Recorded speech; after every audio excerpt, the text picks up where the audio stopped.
Democrat open borders plan to entrench single-party rule, explained in under 2 minutes. 1. Flood the country with untold millions of illegals by land, sea, and air from all over the world, enough to eclipse the populations of 36 individual U.S. states so far. 2. Prioritize the needs of these millions of non-citizens over the needs of the American citizen, with free flights, buses, hotels, meals, and phones, ensuring their loyalty to the political party that imported them. 3. Keep them in the country at all costs, even when they commit violent crime like murder and rape. Attack the language used to describe the criminals, as opposed to the criminals themselves. Slander critics as racist. 4. Ensure their privileges are made irrevocable with city and state sanctuary laws that act as population magnets. Codify permanent status and ensure non-cooperation with ICE. 5. Count the non-citizens in the census that will determine congressional apportionment in the House of Representatives. As of now, that would equal 13 extra congressional districts, a tremendous amount of electoral power. 6. Wage a massive, heavily funded lawfare campaign to change state voting laws that legalize mass mail-in ballots, no signature verification, and no proof of citizenship requirements, making it nearly impossible to prove voter fraud. 7. Lock in the permanent voting majority with campaign promises of lavish benefits and permanent privileges, enshrining generational fealty to the Democrat Party. 8. Win elections. 9.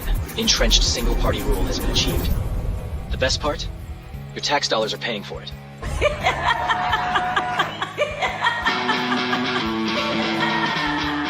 Does anyone notice that the election-rigging Biden administration never goes after the riggers, but only after those that want to catch and expose the rigging dogs? They are rigging dogs. They are horrible cheaters and liars.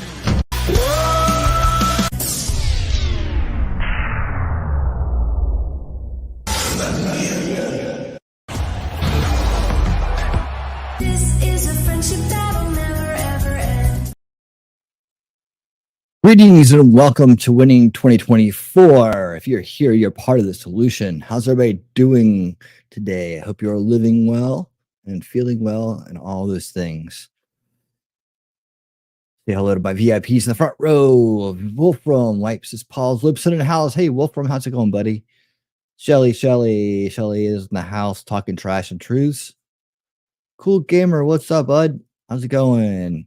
Shelly's over there on Rumble. All right. Well, we're off and running. New time, new show. Here we go. And we're out there. Let's thank all those, shout out and thank you to all those YouTube members.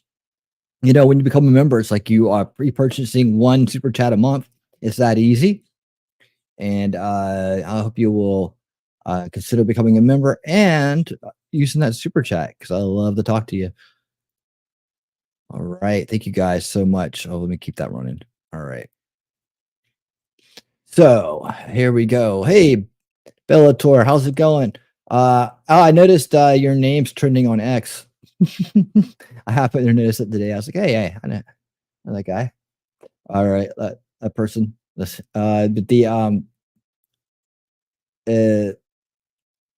yeah, I don't know. It was just the first name though. It wasn't the whole thing, but it was trending under sports. There you go, under sports. Yeah, so we're off and running. Sorry, I'm a little distracted right now.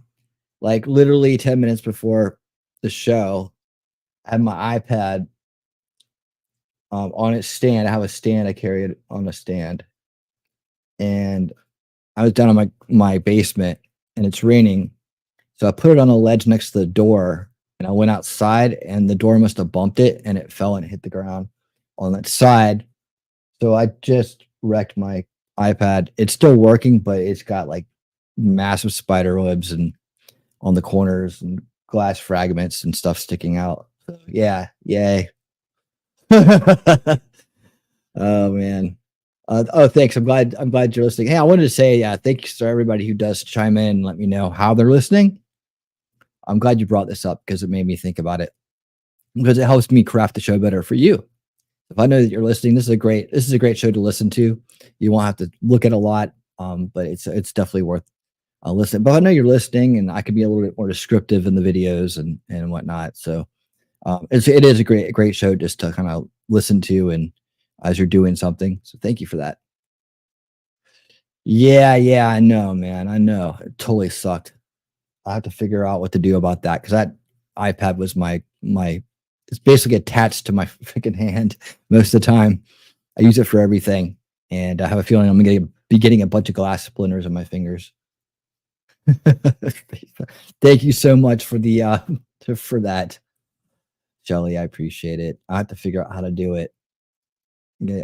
I've never had to do this before. I've actually done a really good job taking care of it since I've had it. Like, it's never even hit the ground. So yeah, that was unfortunate. That was unfortunate. You ever feel like those things are bound to happen though? Oh yeah, and let me give you this for that.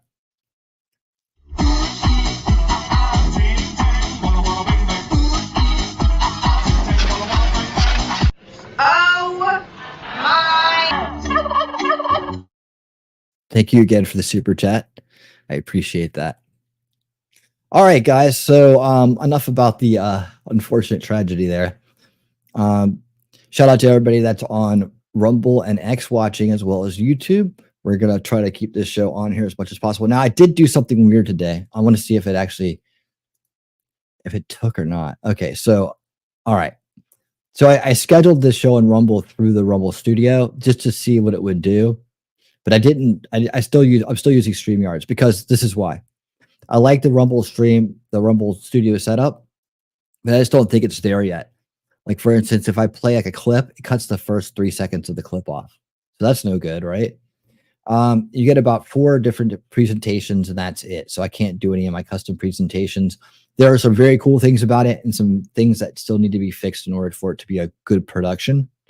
I do like what Viva did with it the other day. I watched him do it. That's what made me think of doing it, because once they get it right, I'll be able to shut off the YouTube stream, but not shut it off. Like, it'll still be running as the show is running, but it'll have this like overlay on top of it that blurs the screen out and it says, see the full stream on Rumble, or you can enjoy this content on Rumble, and it'll direct you to go there. So that's really cool. It's a good advancement, and it keeps the stream going on YouTube as well, so people can see, oh yeah, he's live. I might not know that, but yeah, when I check in and go, what's this? Oh, I need to go to Rumble to see what's going on. So it's really great technology they put in there. Unfortunately, the rest of the Rumble Studio isn't ready to roll yet, at least for the level of production that I do here with the clips and whatnot. So the entertainment value would be diminished somewhat if I were to go Rumble Studio exclusive. With that being said, you never know. They are working on improving it. I sent some feedback into them, so hopefully that will they'll get that working right soon enough. So our topics today. So what we're going to do with this show is we're going to cover. I know I need to improve the title on this. I probably will change that just to election news. But yeah, it'll be topics and news. So this show on Thursdays at 6 p.m. Let's all hopefully get used to coming, me being on at this time, so we can get a bigger crowd in here for this important topic. Because this is what 2024 is all about right now. It's about winning this country back, and we have to be vigilant, work hard, stay on top of things in order for it to happen. People underestimate just the giving their energy to something and what it means, right? They underestimate the power of that, the power of unity. So that's why we do these. That's why that's top of the news. That's why people are talking about it constantly and gathering in big arenas and small arenas like this one to discuss these important topics. I'm happy that you've chosen to be here today. I'm helping the little guy out, getting this show up and going so I can reach more people with the approach and takes that I have on things, and the analysis that I offer for other analysis that's out there. So right away that we'll get going on that, but that's what it's all about. So today's topics, we're going to be covering the primary update. We're going to go through the primary update, let you know about what happened on Super Tuesday Part 2, Part 3. I haven't been covering those live because, you know, why? We already know kind of the outcomes, but I'll just update you so that you have the numbers and you can see how well Trump did in the primaries. We're going to talk a little bit about the vice president potential candidates, an update on that. There's some fake news out there this week about that we need to clear up about it. And then we're going to cover some of the stuff Marjorie Taylor Greene's doing today. She's been very active. She's actually in two segments of this in terms of what she's got going on, and it covers 2 major important topics in terms of the election. And in terms of just better government. So we'll be covering that, taking a look at what she's doing. that'll kind of put us into the Fannie Willis category, because we're going to have to cover those trials that the witch hunt. We'll have to cover the witch hunt in order to keep updated on that. That's flying by pretty fast, which will then take us into, of course, the biggest topic of this election and of this week, which has been, again, the border security. And yeah, so that's going to be what we'll be covering today. Probably going to be kind of we'll go as long as it takes, and then we'll go off to somewhere else. But for now, that's what we're going to do. So what's up, chat? What's up, chat? Spider webbed. Yeah, that's not. Yeah, I wish. Trinity Goddess, thank you for the $10 super sticker. I appreciate that. Let me see what it is. I haven't even turned on my let's see. Just like that. YouTube is a-hole. Yeah. Like literally an hour before the stream, I lost 4 subs and then lost another one as I started. I tell you what, I mean, there's a lot of people that just subbed, and if you're not part of the anti-establishment, you probably aren't going to like my channel, because I will break every false belief that you have. I will put you on the right. I will put you on the right path. And for people that are in the first veil establishment narrative, locked and loaded for the establishment to control your lives from cradle to grave, you're probably not gonna like what I have to say.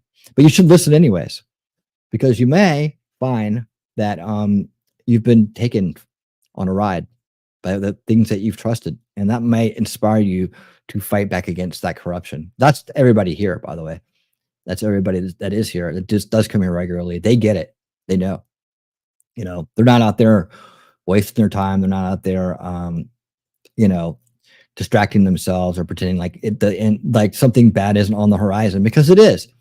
And that's what we talk about here. But we also talk about solutions and how to stop that from happening. We don't want that to happen.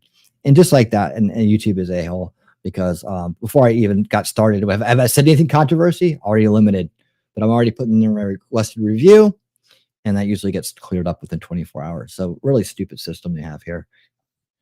That's why we got to support free speech platforms like Rumble and X. We got to support them. You got to get your accounts let up over there. And in fact, I'm going to make sure that I have my link in the description so that you can choose a different way.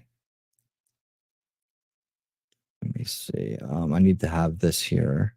Give me 1 second to get this straight. Like I said, the unfortunate event, the unfortunate event before we started threw me for a loop a little bit. I'm okay though. I'm getting on it. All right, here we go. Putting this Rumble link is in.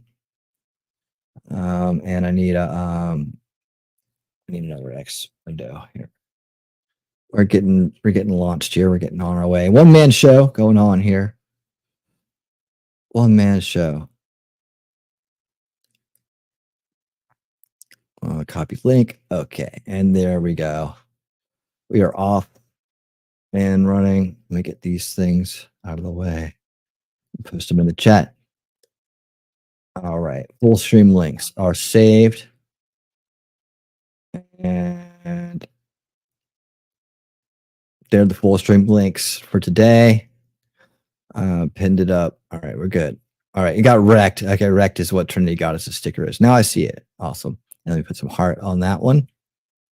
Okay, we're good. All right. Thank you so much for that. Cool. All right, so off and flying. And what do we start with today? Right here. Okay, so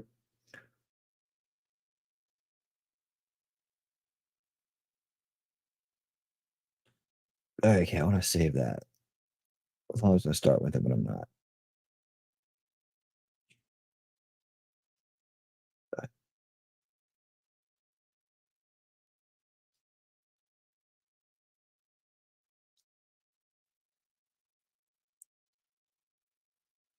Okay, good. Sorry about that.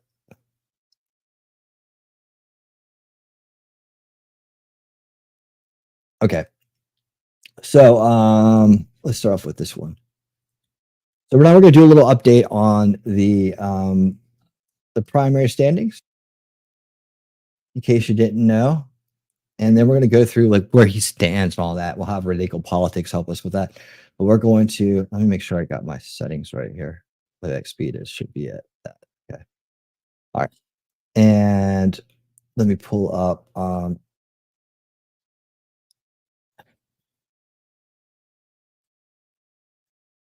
primary results. Hang with me. All right, here we go.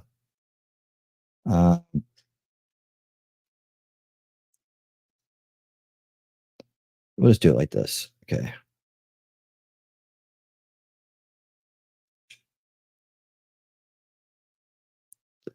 And present. All right. There we go. Okay, so as it stands today, Trump has 1,639 delegates, way more than he needs to clinch, and he's got it. So he only needed 1,215, and he's got 1,639. But what did we miss so far? Well, all the results, almost all the results are in. We still have a few more places to go. But let's run down the list real quick. People were asking about California. How does it only have 85% reporting?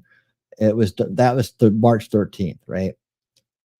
But almost 2 million people so far smoked it. Again, I don't get these people who vote for candidates that aren't in the race. Why do you do this? You're not proving anything. Maybe just more Democrats voting in the GOP primary, which again I'm not against. I mean, a lot of people are. I kind of like I guess I have a hot take on it now, but I don't think any party should control your vote. You should be able to vote for whatever party, whatever candidate at any time. Strategy, spite, whatever the reason you vote, right? Loyalty, strategy, spite. There's a lot of different types of voters out there, but I'm not against people crossing party lines to vote in primaries as a strategic vote. It's just I think it's part of your freedom to vote. But some people may disagree. A lot of people are shocked. It's usually like a lot of people that are like younger or maybe newer to the election game that are shocked by it because it's been going on forever. I mean, like you just do it. It's called strategy voting. All right. So what else we got? Arizona. Did we cover that one? Again, he's won all of them, but in case you're wondering, some of the big ones, Florida. There's Florida. Smoked it. Georgia. Would like to see a little bit more better turnout there, but that's good. Let's see what else was missing from the other night. Let's see, we already know where that's going. And there was basically no surprises anywhere. May 14th for Maryland, Louisiana, March 23rd, 22nd. So we still have some more to go. But in terms of how did New Jersey do? That's June 4th. All right, never mind. Okay, we're out of here. Okay. That's your primary update. So there's the updates on the primaries. And that's pretty much it.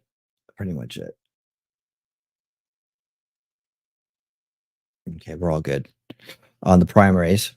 So yeah, we're smooth sailing on that. So something's going right. We're awesome. We're doing awesome there. We still have to win the general election, right? So the big thing here coming up is the VP pick. Now, honestly, I think VP is an interesting pick because it's part of the ticket, right? You're going to be on the ticket with them. But the the cabinet positions are important as well. But this week, I believe that there's I've been expecting some gaming going on with this part as well.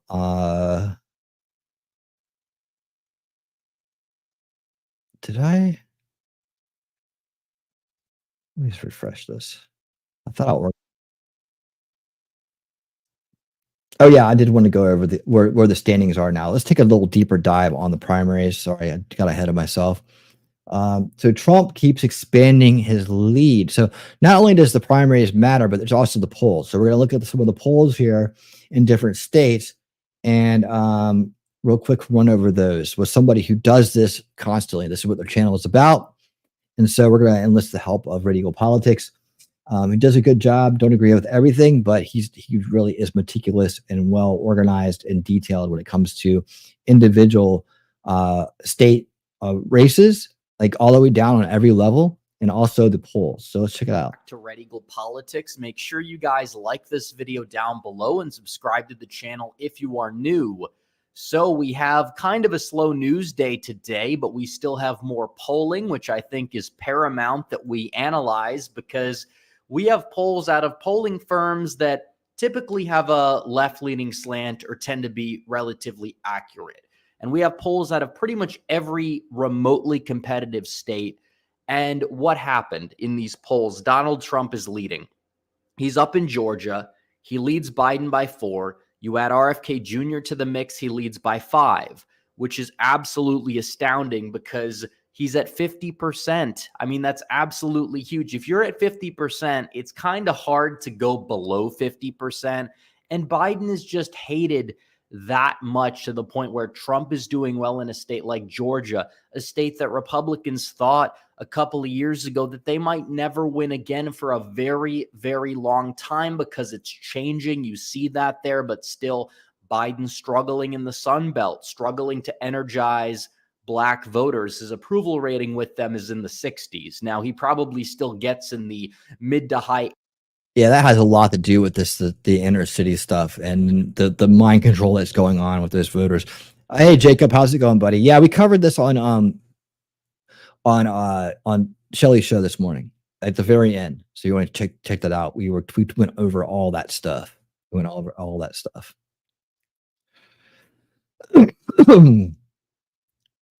80s percentage wise, maybe it'd be a little bit lower among like young Black men, for example, but still turnout matters.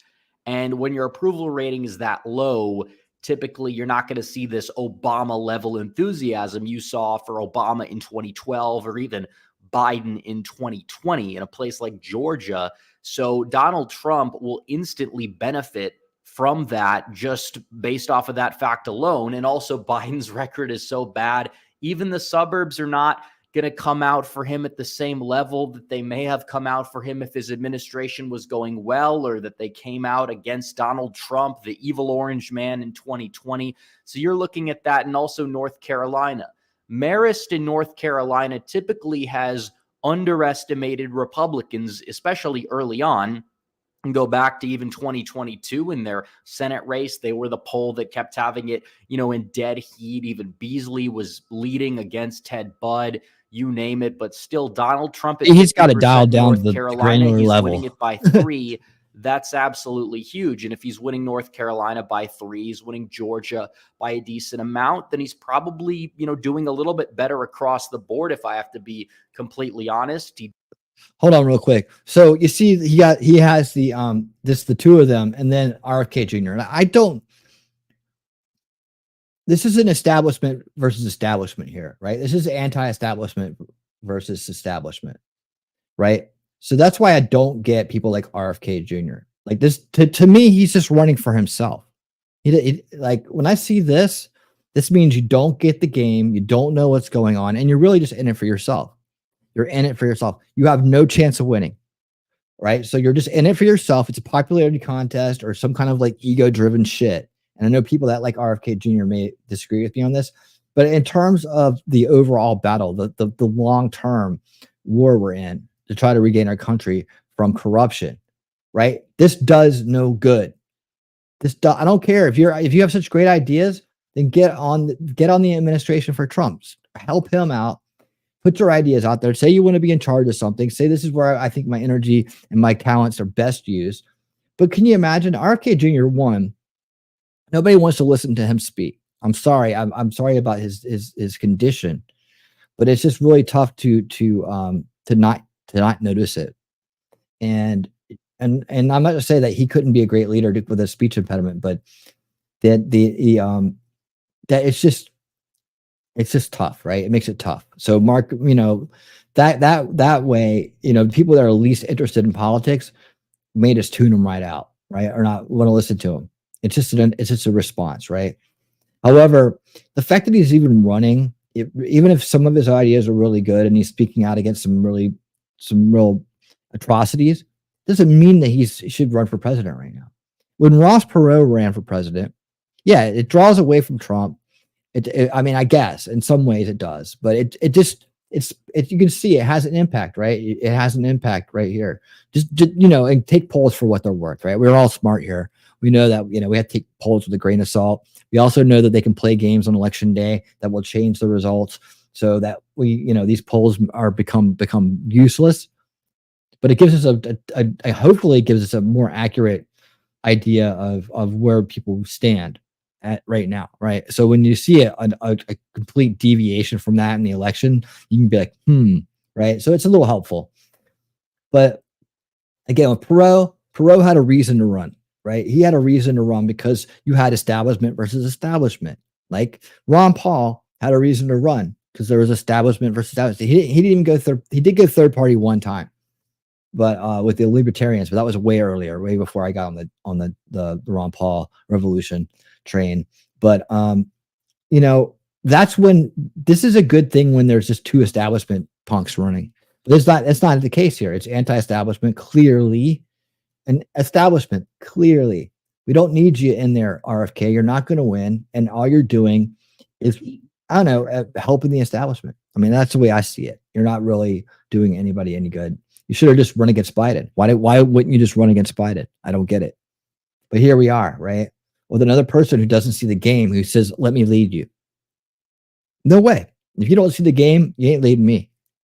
No way. Let's continue. Does the same margin if RFK Jr. is in the mix. RFK Jr. is not playing spoiler, even if he does manage to get on the ballot. But even if he doesn't, Trump is at 51% in both of these key states. That's absolutely huge. It means Trump is likely going out there and he's getting 251 electoral votes out of the gate. So now you got to bring home a Pennsylvania or a combination of the remaining swing states that would allow Donald Trump to get over the hump, that would allow him to crack 270. Because when you look at the electoral map, there's a very narrow path for Biden. He has to have basically everything go his way. He needs to sweep the board, especially he needs to sweep Michigan, Arizona, and Pennsylvania. And he's not leading the polls in really any one of these swing states. So he's banking on the tides turning. He's banking on his war chest bailing him out.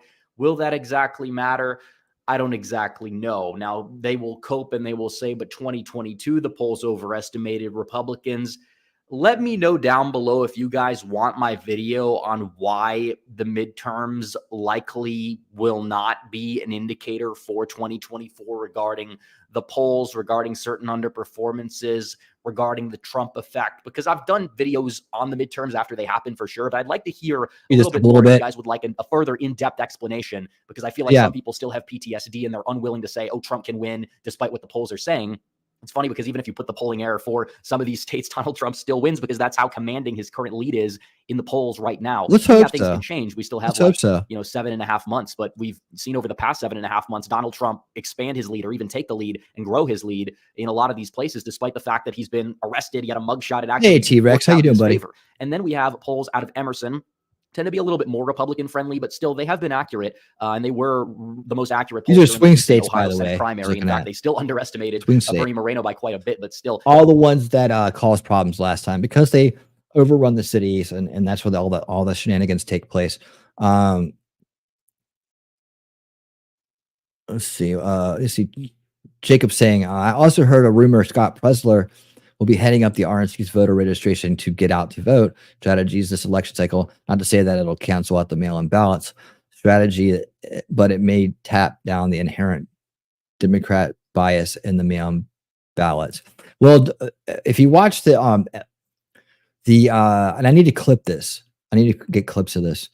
But if you watch the documentary we showed on the last Winning 2024, which is in full, yeah, it's in full over. Did I play it in full on YouTube? Did it make it?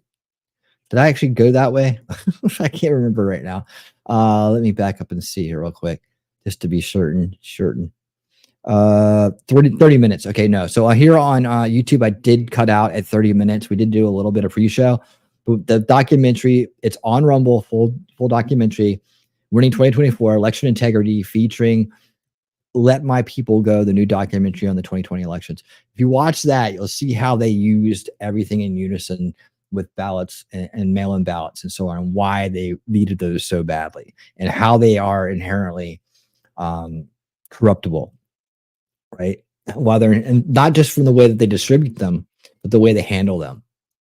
I'm on, I realize that they have this thing all set up and we have to do something. We need to catch them in the manipulation. That's what we have to do. We have to be able to act on it immediately, like in the moment, not months later. That was, that's the solution. You have to have people who are ready to take action as it's happening, with the authority to walk in and take over places that are using corrupt means, especially here in Georgia. They need to be able to say, no, you're not in charge. See, you put people like the crew they had here in Fulton County in charge of things, corruption happens, doesn't it? Because they're corrupt people, right? You have to have an overriding authority that can come in there and say, stop. Okay, this is an infraction here. Get up. Don't touch anything. Come with me, right? You start locking people up on the spot. You take them down there, give them a quick magistrate, set their bail high, right? And all those useful idiots, all of a sudden, they stop cooperating. See, because they're weak. They're weaklings. That's why they do what they do. They're weak. They're weak-minded. They're followers, and they are corrupted. But they are not die-hard loyal. Like, they're going to cover their ass eventually, because they know that the establishment isn't going to come back for them, right? And then when you see that over and over again, no one's coming to save you this time, that's when it's going to stop. You have to drop the hammer on them to get this done. You have to drop the hammer. Hey, Angry Conservative, how you doing, buddy? All right. Well, everybody's rolling in here. Thank you guys so much for being here. Kicking off this new show, new time slot. Like I said, this is going to be the politics of the week kind of thing, where I run through stuff, but I'm also going to do Winning 2024. A lot of special events, a lot more pop-up special events, a lot more coverage during the day. So look for this brand, this Winning 2024 brand, to know that it's going to have to do with elections and politics and stuff like that, as the other shows will continue to focus on the areas they focus on. Hopefully that works for everybody. And I don't know if I'm doing this wrong or not. Like, sometimes I look around at other shows and I'm like, man, I kind of almost wish I didn't have all these different shows, because then I could just like pop up whatever I'm talking about and it's just me every time, right? But for some reason, my mind doesn't work like that. My mind works and I have to put things in categories. They have to make sense. And then that gives you a nice organized understanding of what you're going to get when you come in here. Like, I'm not just going to put my name on there and just say something funny and the title and make you guys come in here to figure out what I'm talking about. I don't want to waste your time. If you're not into this, then I want to make sure that you know what you're seeing from the thumbnail, from the title. Are you the same way? Yeah, I gotta have it like boxed in, and then you could have nice playlists that go with the topic, right? So maybe somebody wants to check out an entire playlist. It's all there, right? And I don't know if I'm doing it right or not. Honestly, I don't. But this is the way I know how to do it. This is the way that feels right. So that's what I'm going with. And I got you great people here, and that's what matters. Because whether I'm streaming to 12 or 1200, right? The message is the same.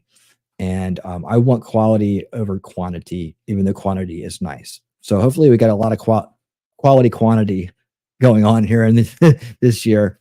And I'd like to be able to crank the numbers up, because, I'm covering things that really affect everybody right now. Like, right now, 2030 is just 6 years away. And I was talking to Shelly about this earlier. Hold on, let me get up here, because I'm going to start talking here for a minute. Let me put this aside. Oops. Let me put this aside for a second. I was talking about this the other day. Oh God, I forgot what I was saying. I talked about this the other day about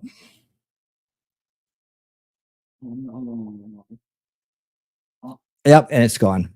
When I changed screens, I totally forgot what I was saying. Someone remind me what I was just talking about. I hate it when that happens. Don't ever get old, people. Don't ever get old. What was I talking about? You'll get there. Just got to have faith and perspective. I don't know. Okay, I'm going to go back to the video. Sorry about that, guys. Someone can remind me what I was just talking about. I'll finish the sentence. Yeah, okay. It was important, but for some reason, it just slipped my mind. So let's go back to this. You look at this Georgia, Donald. Oh, 6 years away. Thank you. See, that's all I need. That's all I need. That's all I need. 6 years away. Yeah, see, that's the mistake we made in 2021. Don't go away. Don't you dare leave.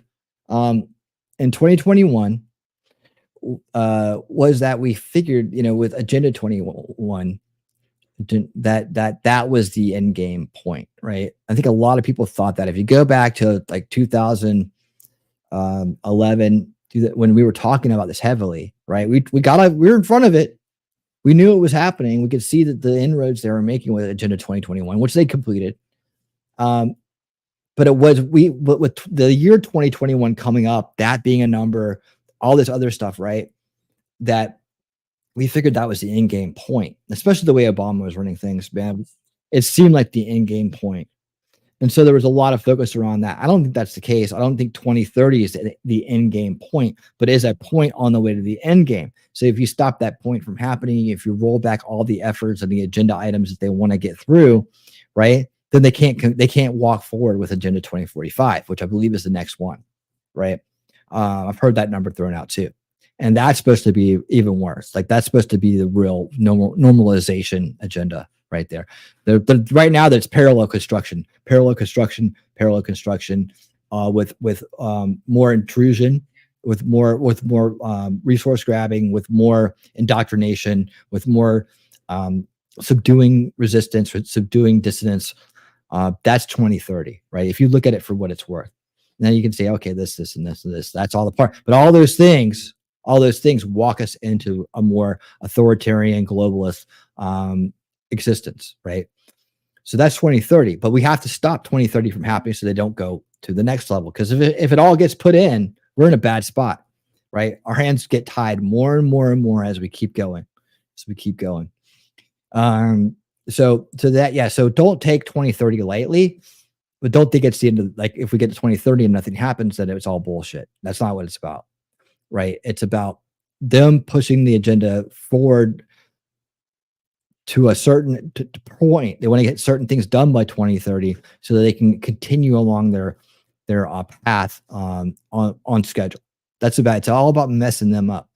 So that's why it's important. And that's why we talk about it. But let's not make this mistake we made in 2011, 2012, right? 2012, thinking Agenda 2021, it was the end of the time, right? It's not.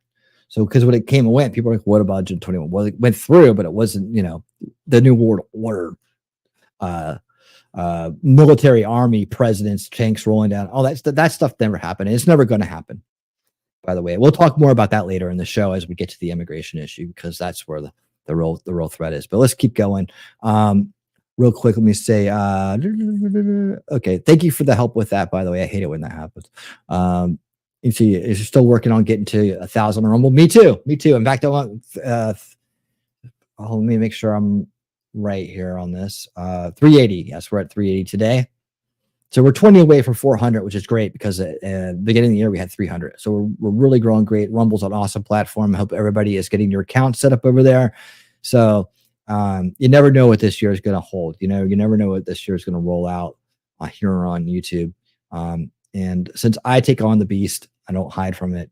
Puts me in the crosshairs. But that's what you got to do when you understand what we're in, right? It's not about being distracted or completely checking out on these issues, because they're real. You need to be in front of them. You need to know about them and participate in the solution. And if you're here, you're part of the solution. So let's roll. All right. Trump leads by 4 points in Georgia. He leads by 4 points in Pennsylvania. If he wins both of these states, nothing else matters, because he's not going to lose North Carolina. He's not going to lose Texas or Ohio or Iowa. If he wins just Georgia and Pennsylvania, he's the next president. So if you even apply a 3 to 4 point polling error with these polls, Donald Trump would win the election if it were today. Obviously, make no mistake about it. That's the way it was last time. He'd like to have Wisconsin. Still, you only need these 2 to win. Same thing goes for Arizona. He leads by 4, the same margin in all of these states, which obviously it's unusual you see that, but these states were all pretty much in line with each other in the past election cycle. So it's very possible Trump could be leading them all by a similar margin. Nevada, he leads by 2 points according to Emerson. And this is with leaners. If you take out leaners, the results There's 8 are places behind. I guess not by much. California. Not by much. Trump still leads all the same polls. Nevada, he's up by 2. Michigan, he leads by the skin of his teeth, less than 1 point. And I don't think you're going to see Come on, 100% of the Michigan. electorate go for Trump or Biden, because you will have a third-party portion.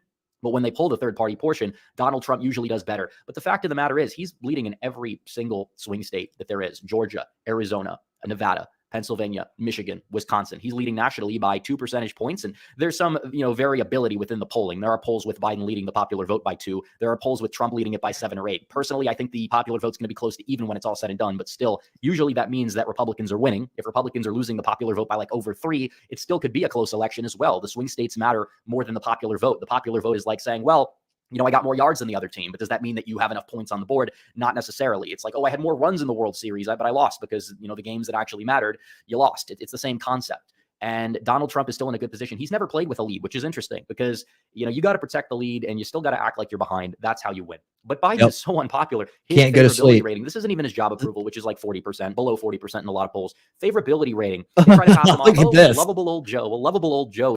Hold on, I'm gonna stop it so you guys can take a good look at it. Look at that. Look at the spread. Negative.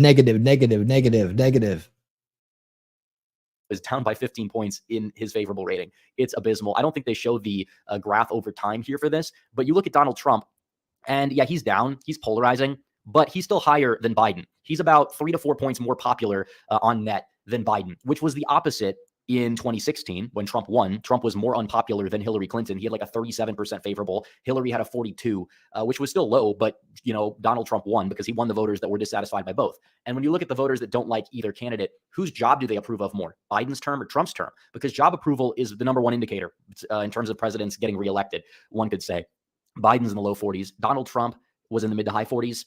Probably around 45, 46% in 2020. But when you ask people, did you approve of the job Trump did as president? He is up big in terms of those numbers. So according to every metric, he is the favorite. Make no mistake about it. The one thing that they will say is Donald Trump is going to be outspent.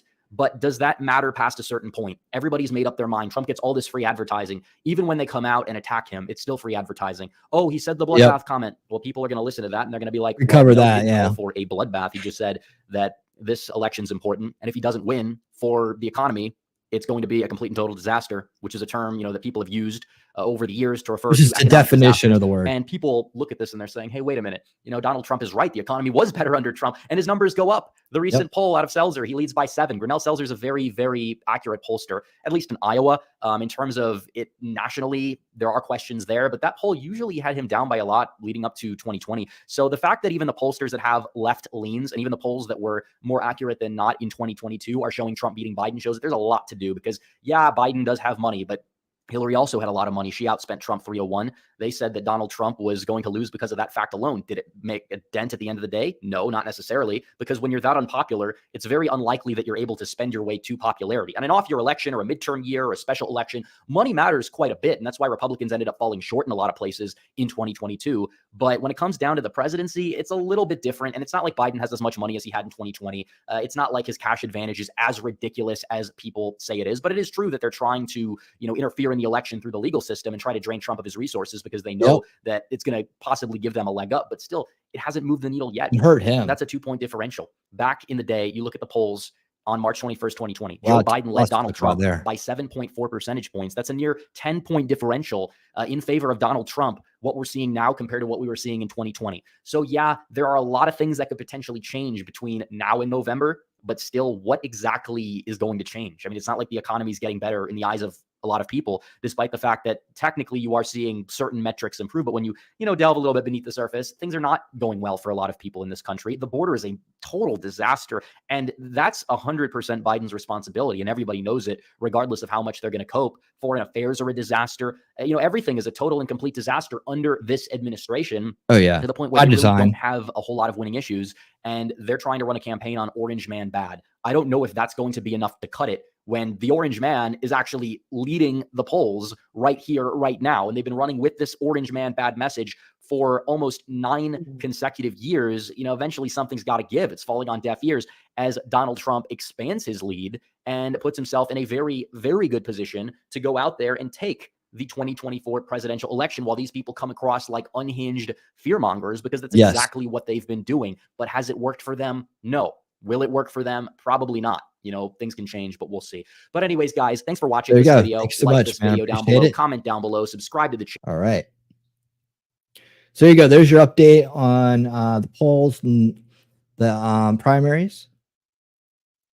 And now, so what do you guys think about that? I mean, I hear you guys. I'm looking at the comments out there in the chat.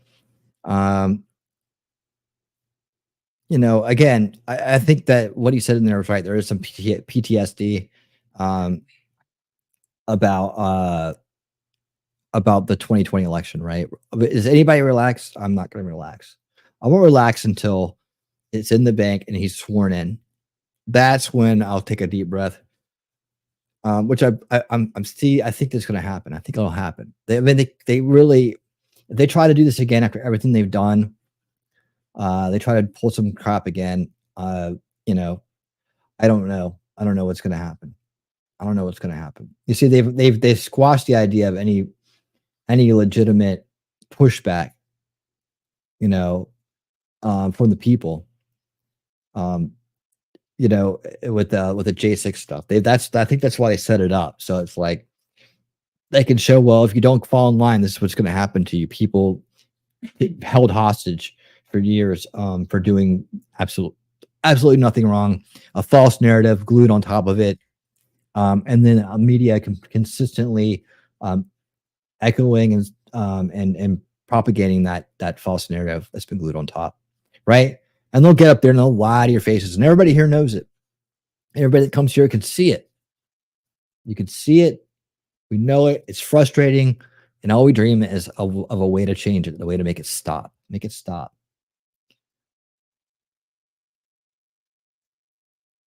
Man, I had these all organized, and now they're all over the place. What the heck? All right, so I have to reorganize my playlist here for today as I go along. All right, so and again, I'm gonna play these, but I'm trying not to play all of them. I want to kind of get to the point on them and then jump out of them. You guys handle 80% of the intelligence workload. You're 7 times the size of the CIA. The question isn't, why should you work for the NSA? Benny, don't believe everything you read, especially if it's from the corporate press who hate. Why shouldn't you? Okay, You guys handle 80%. you guys probably hear that in the background. All right, sorry, I'm getting this right. Here we go. So VP announcements. There's some news about that. I want to cover it. Benny Johnson, help me out with this. Let's see. Here we go. That one. Go. You guys handle 80% of the intelligence workload. You're 7 times the size of the CIA. The question isn't, why should you work for the NSA? The question is, why shouldn't you? What's up, guys? Boy, Benny, don't believe everything you read, especially if it's from the corporate press who hates you and hates America. There's a report out earlier today from Bloomberg saying that Vivek Ramaswamy will not be Donald Trump's VP, but... Yeah, I mean, Bloomberg comes out and saying that.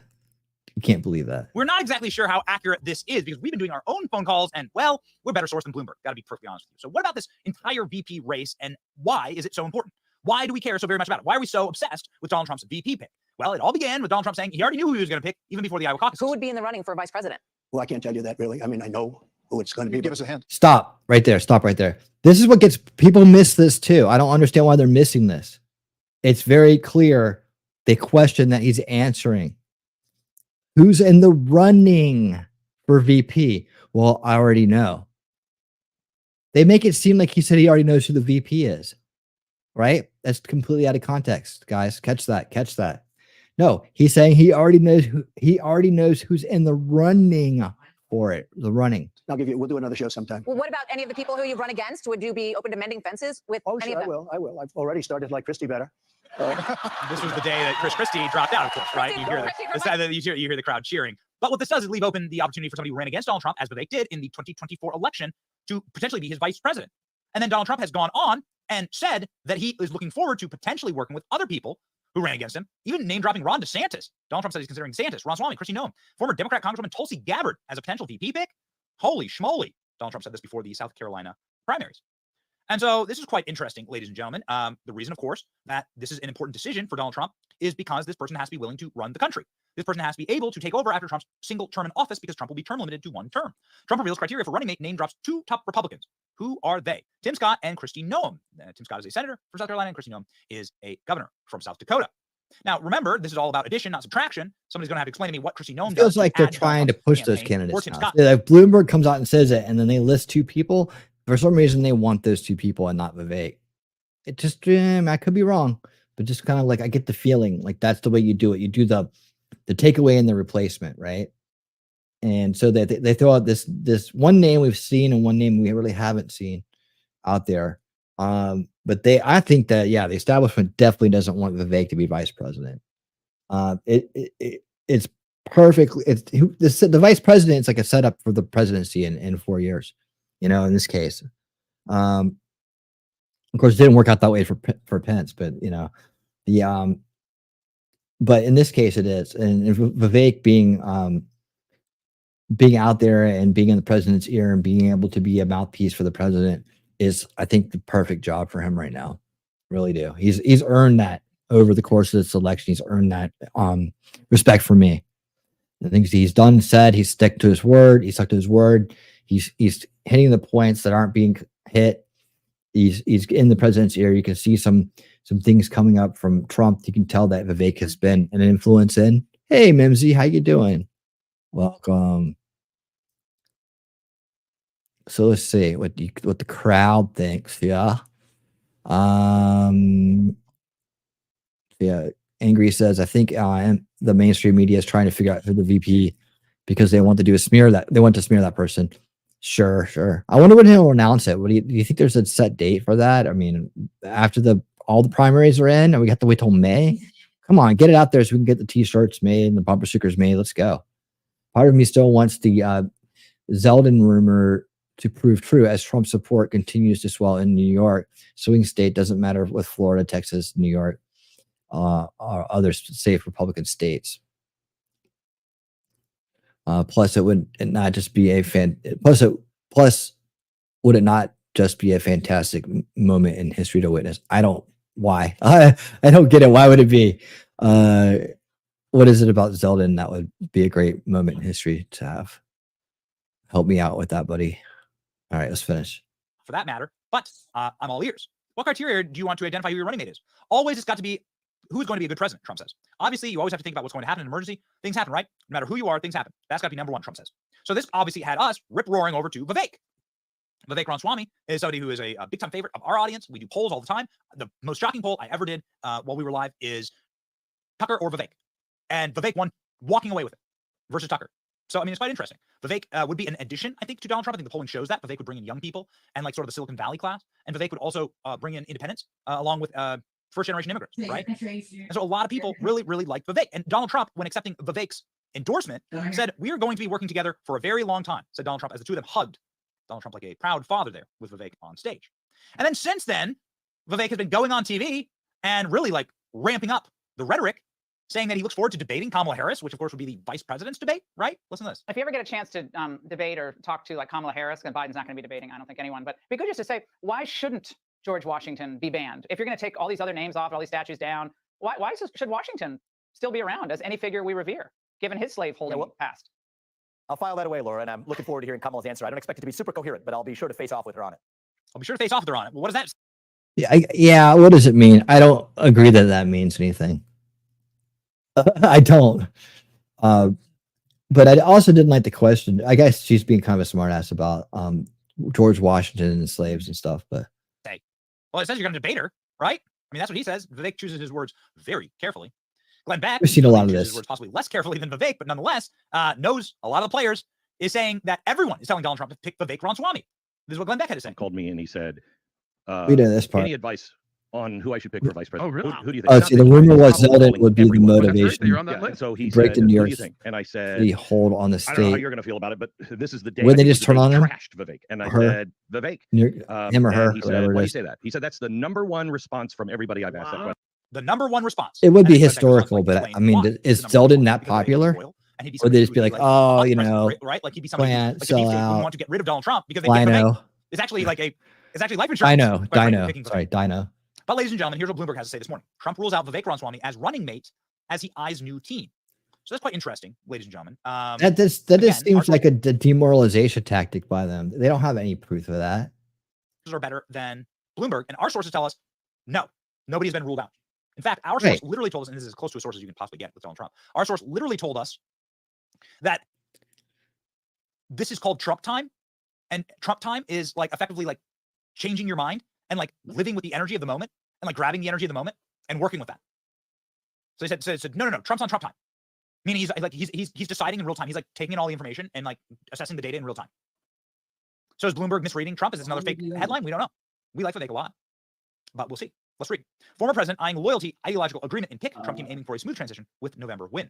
Donald Trump has ruled out Vivek Ramaswamy for his running mate and instead eyeing the entrepreneur for a cabinet job, which would be lame. The reason why it's lame is because these cabinet jobs really can't get a lot done. According to people familiar with the matter, Republican presidential nominee sizes a possible administration. Trump personally told Ramaswamy he won't be his vice presidential pick, according to the people briefed on the discussion, but is considering him for posts including Homeland Security Secretary. Some Trump allies see Ramaswamy as ideal for the job because he excels at public speaking and as an Indian American son of an immigrant could neutralize criticism of sweeping immigration restrictions. Does that make any sense to anybody? Vivek, hello Suzanne, how you doing? Vivek as DHS cabinet lead. Does that make sense to anybody? See, and that's right there what he said. Trump has ruled out. This isn't a quote.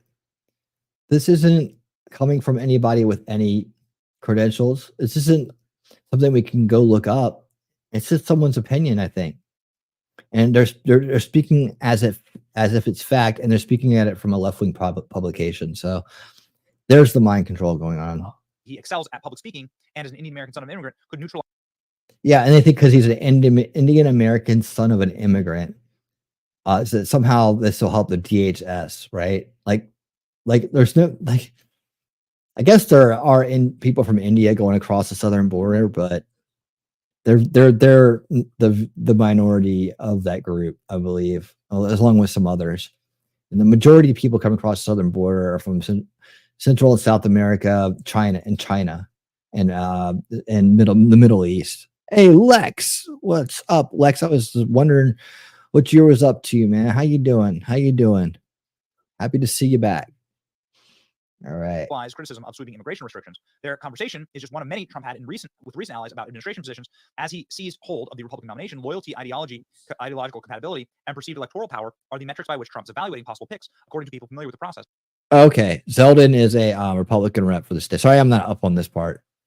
I stepped down to run against Ochol.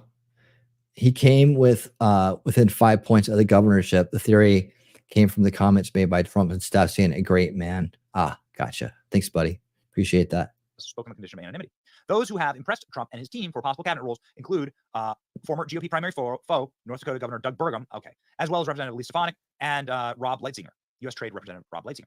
Trump is also looking for a running mate who isn't motivated by the limelight, but who will help give him a measurable edge in a race against Joe Biden. According to those familiar with the thinking, Trump has confided those close advisors and allies. None of the names circulating the potential running mates have impressed him much. Ousted U.S. House Speaker Kevin McCarthy is seen to be the top candidate to serve as chief of staff. McCarthy, who turned down the job in Trump's last term because he wanted to serve as speaker, has assets that Trump views positively, including an understanding of the Capitol Hill, federal agencies, and budgets. Former president and his advisors are eager to avoid what they see as a crucial mistake from the first term, when a chaotic transition effort and the appointment of a series of top-level aides and cabinet members who sought to constrain rather than enable Trump's agenda. Well, that is, of course, 100% correct. His search has been aided not only by his aides Susie Wiles and Chris LaCivieta, but also family members. Son-in-law Jared Kushner has recently increased his presence with the campaign, calling and texting and offering suggestions. President's son Donald Jr. has voiced interest in a key transition role, partly to help block people from top jobs who are opposed to Trump loyalists known as MAGA hardliners. Oh, yeah. But even as allies, MAGA hardliners who would help impose strict immigration controls, new tariffs. Real quick, just the labeling. But MAGA hardliners. Ugh. I mean,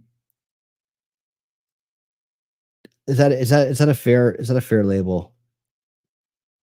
Help block people from top jobs who are opposed to Trump loyalists. Okay. Known as. As voices interest in a key transitional role. That's a good idea, actually. And federal bureaucracy reordering U.S. foreign policy, Trump remains captivated by those he sees as successful, independent, wealthy, and well-dressed. That's one way to beat the game right there. Alex, sadly, our executive producer, who famously has a photo with Donald Trump, and he's wearing 2 mismatched tube socks. Jason Miller, senior campaign advisor, said far too early to be speculating about who will fill cabinet and senior roles. Apparently, somebody has decided to list out everybody who has ever met with President Trump, is now speculating on their potential participation. The truth is that unless you hear it directly from President Trump or his campaign, it's all BS. Miller said. That is exactly what we just heard. That's exactly what we just heard. We just heard that this is all BS. And that unless, like, it's on Trump time. S1W1 Jake, what's and with the energy of the moment. So that's what we've heard, ladies and gentlemen. And that makes us really happy. Vivek is obviously a guest on our program all the time. Here he is educating Mike Lee on the TikTok bill. Pretty amazing that Vivek was able to do that live. And he obviously makes a really great case for Donald Trump when asked. Vivek has been ubiquitous. Yeah, you guys know that. He and I did a live event in so South Carolina right before the South Carolina I think we primary, got this. And Vivek had this to say about being Donald Trump's vice presidential pick. An astute answer. No, it's a good question you're going to get, and I know you get it 3 times a day. In case you haven't seen what has this that conversation been like? Has there been any conversation? But more importantly, you personally, on like a physical level, on a spiritual level, on a family level, would you even be wanting that type of responsibility? Would you be prepared for that? What's your gut say? So I'm not going to go into this out of respect to President Trump and his ability to go into in any conversations or anything like that. But I will say this is, there's many ways to drive change in this country, but the person who leads the executive branch deserves to actually make those decisions for himself. So I think what matters much less is my gut. I think the gut of the person who's actually setting his vision for his next administration, that's what matters most. Because if some way, whoever's in that spot, but it wasn't quite the right fit, but you did it because you thought it was going to be more electorally successful or whatever, no, that's not going to work. So I think that part of the mistake is we've, with the exception of Trump, mostly had presidents who didn't actually run the executive branch. They themselves were puppets. I think what's unique about Donald Trump is he is going to be a president who actually runs the branch of government that he's elected to run. And that means these decisions should be made exclusively by him. And I think the VP is not the only important decision that he's going to have to make when it comes to staffing this next administration. Every cabinet position, it's not just the cabinet positions. It's even positions, certainly ones I'm not going to be the person to take, but are really important. Who runs the Office of Personnel Management, who runs personnel selection of the White House, who runs the Office of Management and Budget, the budgeting process, at a moment where $34 trillion in the hole. And so I think, if you're the news media or if in the context of obviously the VP selection is the next big selection, there's a temptation to latch on to that. I think that's an important position. I think that there are many important positions. And so my commitment is I'm going to do whatever I can maximally do to have a positive impact on this country and respect the decision that Donald Trump makes and how he wants to run that administration. And whatever form that takes, I'm ready for it. That's my honest answer. Okay, so ladies and gentlemen, fake news going to fake. I'm going to certify this article 100% fake news, put a stamp on it. Bam. There we go. It's fake. Thanks, Benny. Stamped. All right. Yeah. Fake news. VP still up for grabs. Vivek is still in the running. Actually, destroying the history or erasing the history or overwriting the history is part of takeover itself. It's not about it's about overriding the country and influencing the youngest generation into not understanding what the country is about so they can be manipulated into the new way of doing things. Stakeholder capitalism. You'll own nothing and be happy, eat the bugs. Yes, that's all about that. And that's why they want to pull down the statues. It's part of the communist, pillars. You read the book, it's part of the pillars of communism. It's part of the they use that as a roadmap for their takeover. They don't necessarily we're never going to turn to the Soviet Union again. That we talk about archetypes, and the archetypes burned in communism. If you say the word communism, how many of you cannot think of the USSR, right? That's the archetype of it. Karl Marx, USSR. That becomes the archetype in your mind. So when you look for it, you look for those things, right? That's not necessarily the case. It's not the case anymore. They always optimize, they upgrade, and they remask their intent. They remask their intentions and their methodologies, and so on. But you look at who pulls down the statues. You look at who tries to overwrite the history, right? It is those people. It is those people with that mindset because they're willing to do it. They have been brainwashed into believing that, what this country was founded on, what it means, what it stands for, and the law of the land are all, this bundle of isms that they've come up with, and that, they're too virtuous to be part of that. But meanwhile, they're the biggest tools on earth. They're the biggest rodents for the most corrupt, most evil people on earth. Right? They just don't understand that they're in the rat cage. They don't get it. They can't see the bars. And that, unfortunately, is the tragedy of subversion. Yes, it is. So anyways, yeah, so that's out of the way. Shout out to everybody out there in the chat on X and Rumble and everybody who's here to join the new show, be part of the new show, the new pop-up show. Appreciate it. Been a little time in the works to get this going, but happy that we're finally here. This is going to be the focal tip of the spear show for the election, as we will cover the other topics that relate to it on different shows, but this will be the focal point of it, as well as special events. Like, you know, I really should have done the hearing the other day that they had. You know, so I'll probably be doing more of that kind of daily live coverage if I can find it. I just have to get my mind right and understand when these things are coming, like find the schedule, get ahead of it. I want to start doing more of that during the day so I can have some more time while I have the time in the day to reach some more people and to see you guys other than at night, right? So we can hang out. Maybe when you don't have to choose between 2 or 3 streams to go watch, right? You have time to hang out for the entirety and put your 2 cents in, because that's what I'm really here for, is to hear what you have to say, as well as to impart my experience and wisdom on these subjects to you as well. And then, you know, find that you see the research that I have for you, kind of consolidate all these issues for you, give you a place to come to kind of see it all put together, right? Where we at here. And I've actually been trying to do a little bit of scripting as well. So that's the so I have a schedule kind of to follow with these. All right. So there's the VP. Now, Marjorie Taylor Greene has been on fire today, in case you didn't know. But since we're in the realm of politics, I'm going to go with this one first. Okay, in case you haven't heard, Mike Johnson, the new Speaker of the House, is already coming under fire, right? He's already done something very, very bad. House passes $1.2 trillion spending bill. Yeah, this is not has a lot of people not happy at all. Not happy. We're gonna actually go to Twitter or X Twitter for this. It moved. Sorry, Bellerix. I was trying to find. It was right here earlier, but hey, luckily Amber Heard is still. Seamus took your place, by the way. But Amber Turd is trending again, so that's always good. So here we go.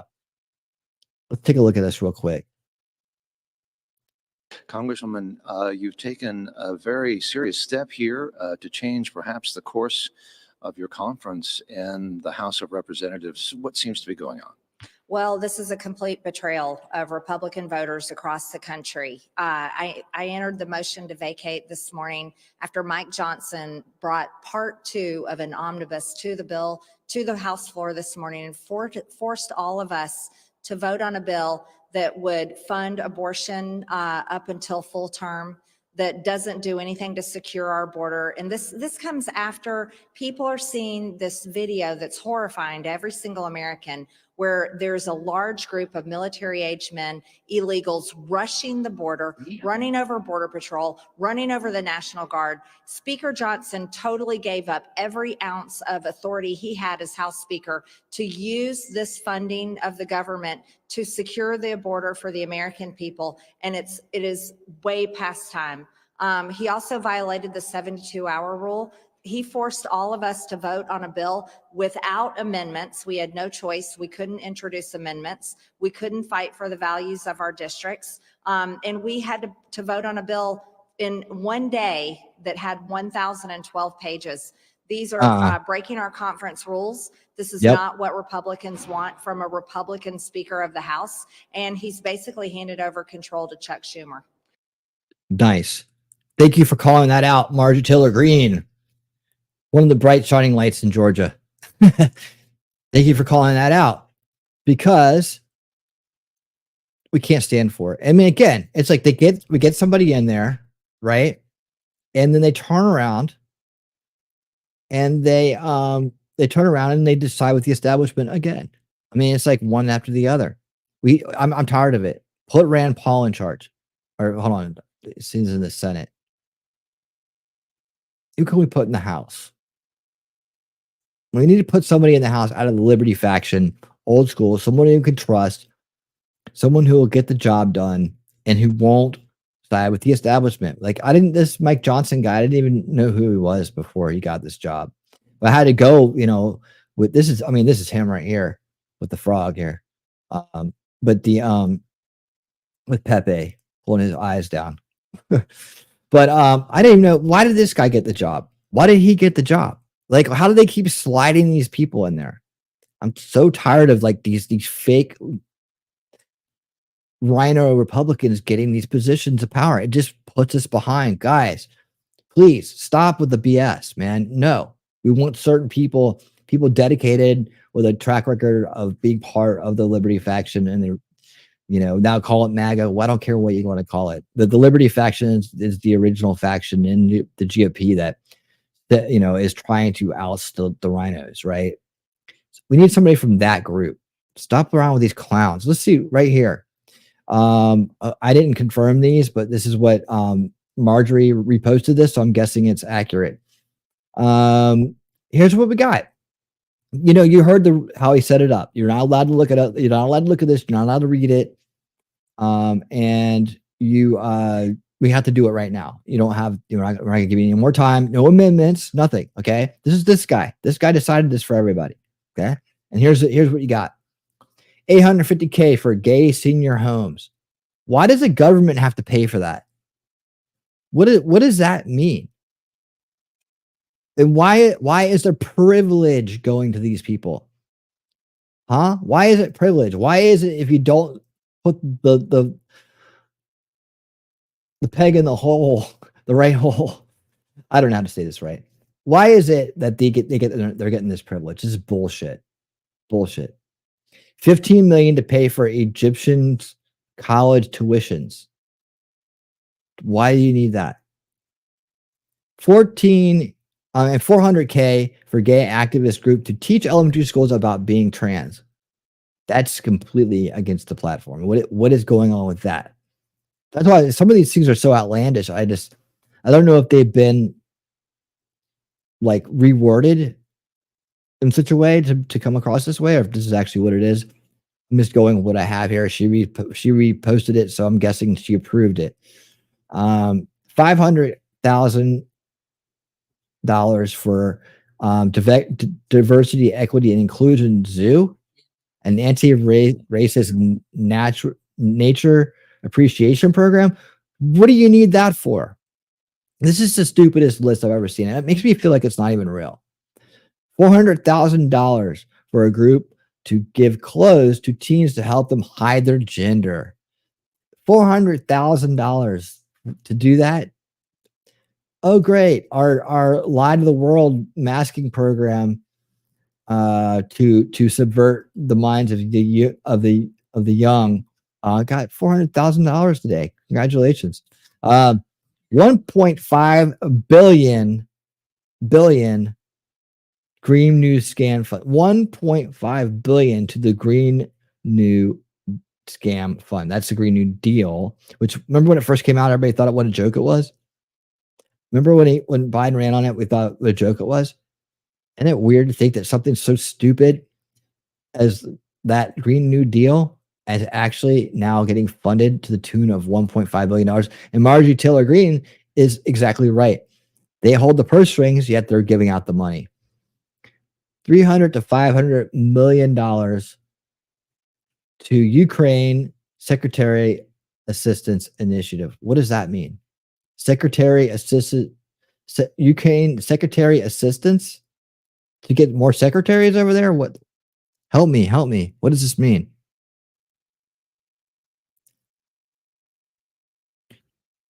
Real quick. Yeah, but I'm an independent too. I've never been part of any party. It's because when I was born, a little bit before you were, and so that means you were born into it as well. The neocons took over. I've gone over this on many shows, talked about it since the day I started this channel. The neocons took over the right. So you grew up with a perception of the Republicans as a certain thing that they're truly not. They're not supposed to be, at least. And so the whole initiative is to like take the party back.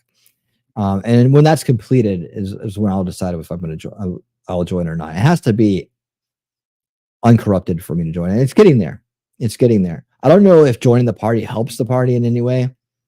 I've never seen the point of it. I mean, being an independent, constitutional independent, is felt comfortable enough. I don't understand why we need to join parties, but other than they want money, and I don't have money to give them at this point. Just here's some money, Republicans. No, and plus they haven't drained the swamp out of that party yet.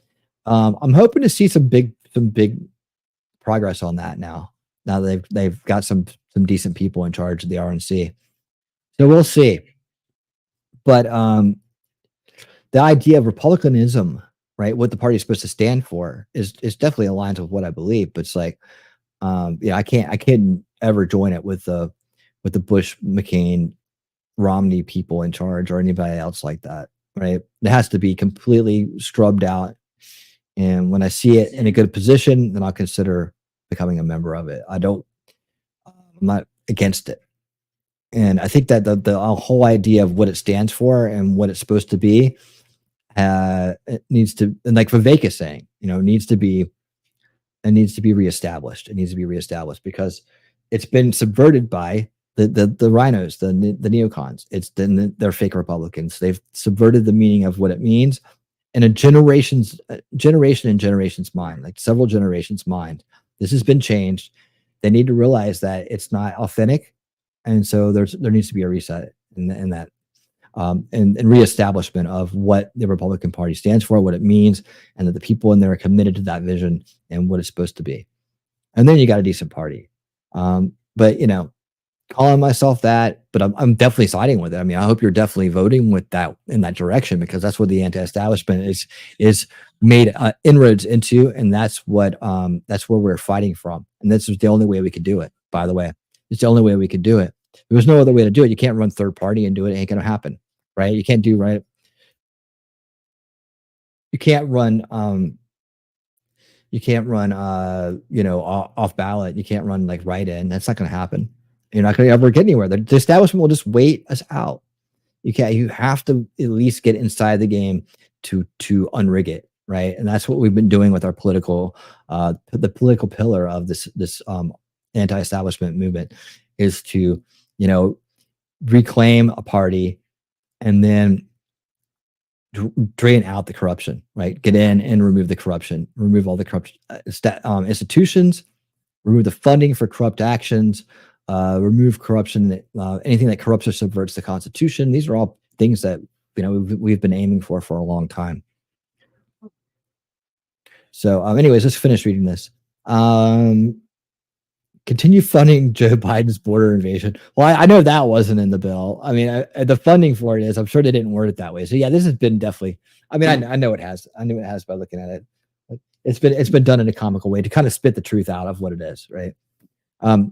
12,000 Afghan special immigrant visas to authorize to support loans to the International Monetary Fund. And authorization to support loans to the International Monetary Fund. Why are we loaning them money? 12,000 special immigrant visas? What's that for? Why do you need that?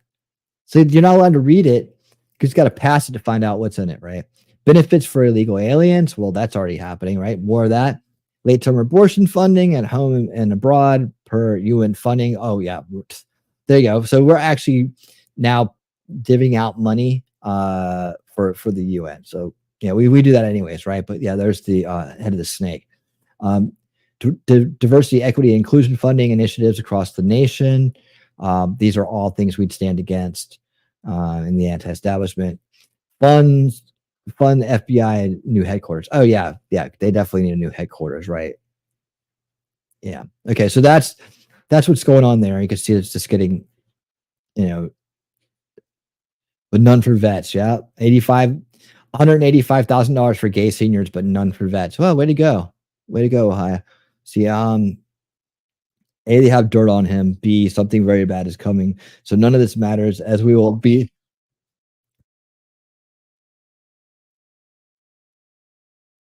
Something very bad is coming, so none of this matters, as we will be happy to be alive. Well, that's a cheery outlook. Let's see. I know this guy who we thought at this point the only ones I would trust are Rand Paul, Matt Gaetz, Chip Roy, etc. Yeah, see, this MAGA rocks. We're on the same page, pal. We're on the same page. We don't need a rhino who plays nice. We need someone who fights to put America first. Well said. Well said. I'm going to leave that right there. That was perfect right there. Perfect. Yeah. So that's the news on that. And Mikey, you're in trouble. You in trouble. Charlie Kirk weighed in, says the 1.2 trillion spending bill that just passed the House includes 12,000 new special. Okay, he's just putting that out. Apparently, this measure drew bipartisan support. Invade the world, invite the world. It's the neocon way. You see a part of that. See, Charlie Kirk's calling it out. Good on you, Charlie. Good on you. This is a longer interview. Okay, so she introduced a motion to vacate, right? Motion to vacate. Let's give her a little bit more time to in talk. the circumstances where Because she just killed it today. Now next, she went after Fannie next, so we're going to do that next. We're coming up soon. You said that this could be a matter of weeks or months. Why the undefined timeline on potentially initiating this? I think it's extremely important in the circumstances we're in that I am very thoughtful and respectful of the other members of my conference. I disagree. Jacob. I really disagree. I think she would be shocked and appalled if he had done that. If she supports him, Marjorie is not afraid to turn around and say, conference, and I want to be. I don't want to throw our house into chaos, but I filed the motion to vacate today because we absolutely have to find a speaker that is going to lead the House of Representatives for our Republican values instead of a complete departure like what happened today. This was Chuck Schumer's second part of an omnibus bill. This is a $1.2 trillion omnibus bill that actually received all the Democrat votes, I think, except a few, and failed to receive the majority of the majority. This was a Democrat bill that contained funding for abortion clinics that give abortions up until full term, that funded DEI, funded the trans agenda on children. And the worst, most grievous act was that Mike Johnson completely got rolled and gave up every ounce of negotiating power for our border security. But if this is about the spending bill, why not initiate this before the vote? Well, this came on the heels of 3 CRs. We should have been working on our single appropriation bill starting back in October. But that didn't happen. It was 3 CRs, and then they waited all the way up until the government funding deadline, putting us in the typical same old pressure cooker where everybody has to vote to fund the government and then get on their plane and go home for Easter break. Everyone is sick of that. These are the tricks and the gimmicks that they've been using in Washington, D.C. for years. And these are the tricks and the gimmicks that our Republican majority promised the American people wouldn't happen anymore. He was told all week long by countless members of our conference, do not do this to us. But he broke the 72-hour rule, forced us to vote on a bill today that didn't allow us to put any amendments on the bill, to even fight to make changes to the bill. And only gave us one day to read a 1,012-page bill. This is not the type of Republican speaker we need in the crisis that America is in today, when our border is being overrun, when American women are wondering, if I go out, will I be on a run? Am I going to be murdered like Laken Riley? Women that are getting raped by illegal aliens, squatters that are taking over people's homes when they're not there. Pardon the interruption, Congresswoman, but you called this a warning.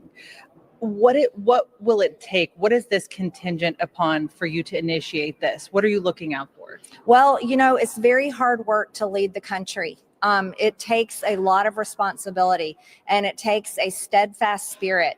And that's what doing this motion to vacate is all about, is actually stepping up and doing the hard work and putting our conference in a position where we can choose a Republican Speaker of the House that is not only willing to be Speaker of the House, but is capable of walking in a room and capable of negotiating and not surrendering our border security, not surrendering our country over to Chuck Schumer and the Democrat values of the White House. I think it's extremely important. It's an uncomfortable position for all of us to be in. But again, I'm going to be respectful to the members of our conference. I have fully supported the Republican conference. I have paid all my dues to the NRCC and then some, and many members don't even do that.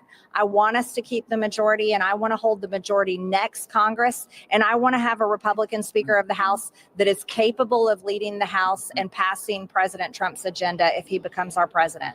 Bianca, I can hear you in the program, but Congresswoman Marjorie Taylor Greene does not. So I'll have the producers ask her question in my ear while I ask her this next question, which is a lot of people are in the similar way that we saw Republican Congressman Matt Gaetz, who pulled the trigger on Kevin McCarthy. A lot of members rather, were furious with him for fundraising off of this. Critics are now saying you're fundraising off of this maneuver. What's your response to that? Well, I think every single member of Congress is fundraising right now. It's an election year. Fundraising is part of our job. So I'm not even going to get into those types of questions. And of course, I would ask people to support me when I'm doing the very difficult work to bring a Republican Speaker of the House that won't get rolled by Chuck Schumer, that won't give in those meetings with the four corners, that is not going to be like Mitch McConnell, who has a 6% approval rating by Republican voters. So I'm not going to be ashamed or apologize for asking for support and doing the hard work it takes to get a better Republican speaker. Bianca, go ahead. Kel, just ask her who would be better then. Okay, she's laid out the case, but who does she want to see take the job? Yeah. Bianca's asking if there is somebody, a particular member that you would have more confidence in as House Speaker. You know, in our conference, it's quite dynamic, and we have a lot of very intelligent and talented people. But again, we're a conference of many. And so this isn't my decision. This is a decision that I think should be made among the conference. Okay, whatever. I didn't have an opinion on that, but it's okay. So, so that's what that's about. The motion to vacate. She's made. You can see here. She's made a lot of noise about it today. And good on her. Good on her. Good on her. Good on her. So, man, shout out to everybody that's here. What's going on? Pass the buck. Let's see, where are we at? We are right here. Thank you guys. Everybody's watching on X and on Rumble and on YouTube. Thank you guys so much for being here. Each and every one of you are part of the solution, and I appreciate it. Let's get to work. All right. So the next thing I wanted to bring up is this one. Okay. So you know, feel how you want to about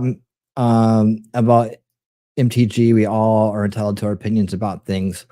I think she does way more good than a harm in a sense of someone who's, you know, within her first couple terms. Let me get to this right here. Where's that? Okay, is this it?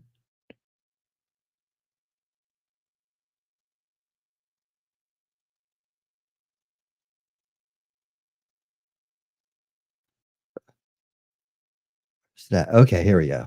Oh God, there's so many people. Okay, so Marjorie Taylor Greene also today here in Georgia, our Georgia rep, also says today I'm filing a complaint to disbar Fulton County DA Fannie Willis for her corrupt actions. Fannie should have been removed from her political persecution of President Trump after it was revealed she went on lavish vacations with her lover Nathan Wade, the great lovers, the great lovers they call them. The lovers she paid hundreds of thousands of dollars to, unfit to serve. Indeed, that needs to happen. And and at least it's good that someone from Congress is stepping up to be a mouthpiece for this, and who's going ahead and helping this happen, because the court system, especially here in Georgia, the Fulton County, and especially, is under her thumb, and that's a conflict of interest. So I'm all about the outside source coming in there and standing up for what's right and what we should do.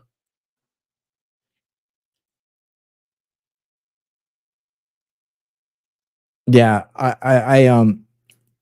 let's see. I'm not into the infighting, man. We need to all work together. If they're on the good team, I'm okay with it. People aren't perfect. I don't expect perfection. Only in myself to strive for it, but never to realistically achieve it. Because it's an impossible feat, right? Do your best. And I think for what it's worth, things like this, going after Fannie Willis needs to happen. We need her. Like, if we had somebody else there, they might not be doing it. One person to stand up and do it. She did it. So maybe she goes back and forth. Maybe she's just learning. I don't know. But I think when push comes to shove, I'd rather have her on our team. Or, if we go replace her with somebody more perfect, well, without losing the seat, she seems like she's on the right team. That's all I can say. We'll wait and see, Jacob, and we'll wait and watch. We'll watch more closely. But I don't think she's going to flipperoo. I can tell you that. So this may not be, perfect, but still the right intention. And at least she's on the right team for right now. Okay, there you go. So anyways, yeah, Fannie Willis. Let's hope this goes through. I'm going to keep an eye on this for you, just to let you know this is something we're going to follow. And let's see. Is that it? Or did I go straight to her page? Yeah. Okay, so let me just go ahead and do that. All right, so that's the Fannie Willis thing. From Marjorie Taylor Greene. We'll keep an eye on all that, of course. We'll keep going. Fannie's done a whole bunch of stuff. That's very corrupt. And let's see where I have that in my schedule here. So yeah, they're appealing that judge's order right now. So that'll help send things into the future as well. So their whole plan to hurt Donald Trump, keep him out of the election, is failing marvelously indeed. Let's see. Okay, we're gonna do some more voter integrity here, but let me get to. What I like about Vivek is he makes these quick little.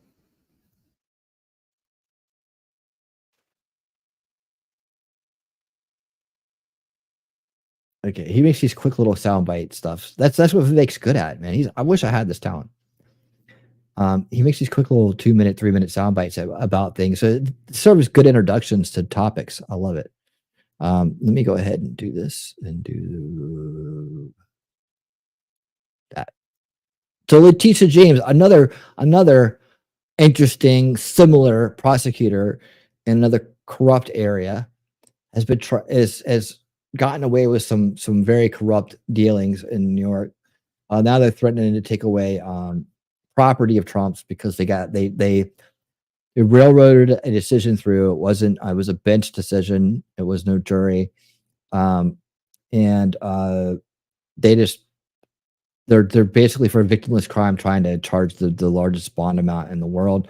Vivek, what you got? Letitia James' crusade against Donald Trump is disgusting and is a threat to every American. When you have prosecutors who are elected to office on a promise of going after one particular individual as she campaigned on, then go on to keep a campaign promise using the legal system to do it, it's unjust. And this particular case reveals how ugly that is. In this case, you're talking about a crime for which there was literally no identifiable victim. The people who did business with Donald Trump weren't individual consumers. They were sophisticated financial institutions who made money from their dealings. And yet Letitia James is using a consumer protection statute to literally make up numbers and say, hey, you have hundreds of millions of dollars in penalties that you owe. You have bond posted by a particular date of an unreasonable magnitude that even no billionaire is regularly able to meet. And to say, if you don't do it, I'm going to start seizing your property. It's disgusting. And it is a threat to not only private property, but threat to the justice system and to the rights of every American. But the good news is there is an argument to push back against this in short order. And that's the Eighth Amendment. The Eighth Amendment prevents the imposition of excessive bail or excessive fines. And if there's ever an example that meets that to a T, it's the bond that's been demanded of Donald Trump in this disgusting New York Letitia James-led prosecution. This is an opportunity for the Supreme Court to step in and say, no, we're not going to stand for this kind of lawfare. Whether it's against Donald Trump or a Democrat, it's wrong. We don't want to empower prosecutors to be able to use bond and bail or bonds as a way of effectively achieving a goal that they couldn't achieve through the front door, which is bankrupting an opponent, even stopping them from being able to appeal those decisions. That's un-American. It needs to end now, not just for the protection of Donald Trump, but for the protection of every American. And in this disaster, I at least see a silver lining of some hope that that's exactly what we'll get from the Supreme Court. It's not just the current justices, not even the conservative ones that would necessarily agree with this principle. Ruth Bader Ginsburg was a staunch defender of this part of the Eighth Amendment as well. She's no longer with us, but the other justices are. And I hope this can be another 9-0 rebuke of the kind of lawfare that we're seeing against Donald Trump and indirectly against every American in this country today. And I think it could be the most important 8th Amendment case of the 21st century. I hope they bring it, and I hope they succeed. A Wisconsin election official was just found guilty. Definitely short and sweet, to the point. I was talking with Shelly about this, and she was like, well, he said, yeah, go ahead, take it. I guess, like, property in New York City is no, having problems filling these properties up with offices. People are more remote now, then they have the whole fear of, well, if you do business in New York City, then they can just take your stuff away. Well, it's very communist there. So then people are going to want to pull out of that. Good luck managing the building. Actually, I know what they would do with it if they seized it. They're going to seize it and then let all the illegals in there. They'll just trash it. They're going to trash it from top to bottom. I guarantee it's going to be a giant cesspool. That's what they want. I would be like, yeah, well, I'm taking my name off the building immediately. Like, it's not, it's your tower now. Now it's the Letitia Tower. So like when it's smelling of urine and feces and rat, it's got her name on it. I'm just gonna rename it your building right now, and so that way you can, when you take it, you can have it. Everybody will know that you just did this to get a hold of the building, and then when you fill it up full of disease and criminality, right, and you can keep it up. So not a bad plan. It sucks. I mean, for for someone who's sitting here sweating about having to put a new screen on an iPad, I couldn't imagine losing a skyscraper over BS. That's just too much for me, but I get it. He's got it. I guess it's not a big deal. He's gone from 0 to $1 billion before, so he knows how to get it done. I just hope that what I worry about is, like, as the money starts to become an issue for him, he has to be able to keep his security up, top notch levels for himself, his family, and probably many other people. He's probably doing a lot for a lot of people, and that's the impact here. Corruption comes at him. It starts, the trickle down effect starts, right? He can't do as much for other people as he was doing before. They become impacted. Other people become impacted. Now they're all the way to corrupting entire cities just to get to them. I mean, corruption was already there, but now it's open, blatant. We're going to seize your $500 million building, or your building, whatever it costs. We're going to seize it, out of spite, and because we don't want you to run for president. We're going to try to break you. We're try to hurt you. That's it. These great people, man. I can't believe there's actually people out there who well, I do now, but it's a shame there are people out there that applaud this kind of stuff. So, yeah, there you have that. Let's hope that falls through. Let's hope Letitia gets hers, and she gets sent back to the, where she came from with nothing except for disgrace. Let's do it. Put him in there. Put him out of there. All right. I thought I had that. Do I have it? Let me see. We're getting ready to get into one of the biggest issues heading right now.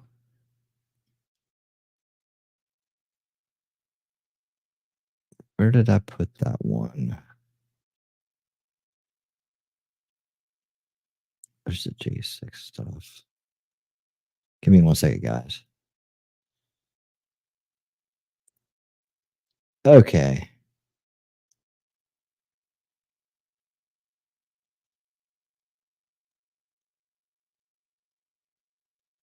Let's see. Okay, here it is. Okay, that's the migrant one.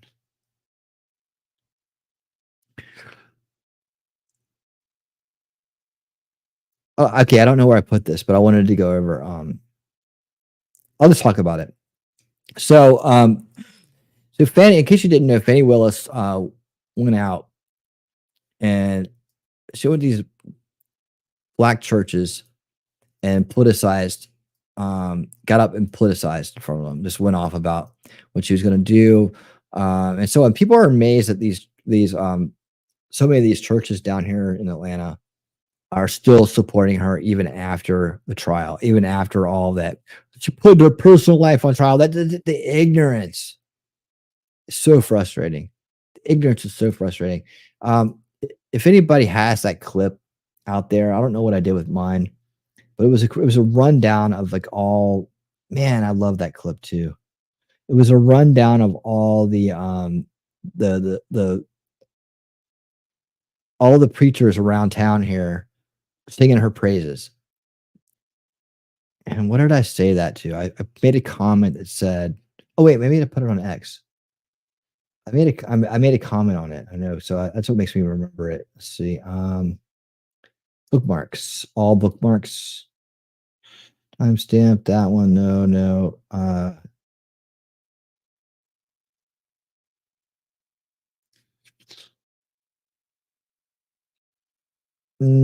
Shoot, I don't know where it is. This is all bookmarks. Maybe not.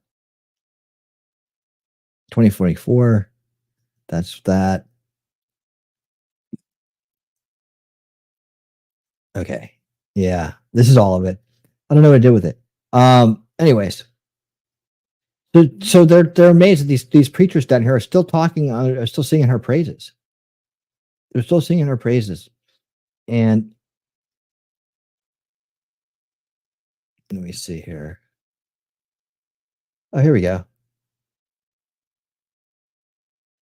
Here we go. Let me guys show you how bad this is and how frustrating this is too. I mean, and people want to know why this is going on.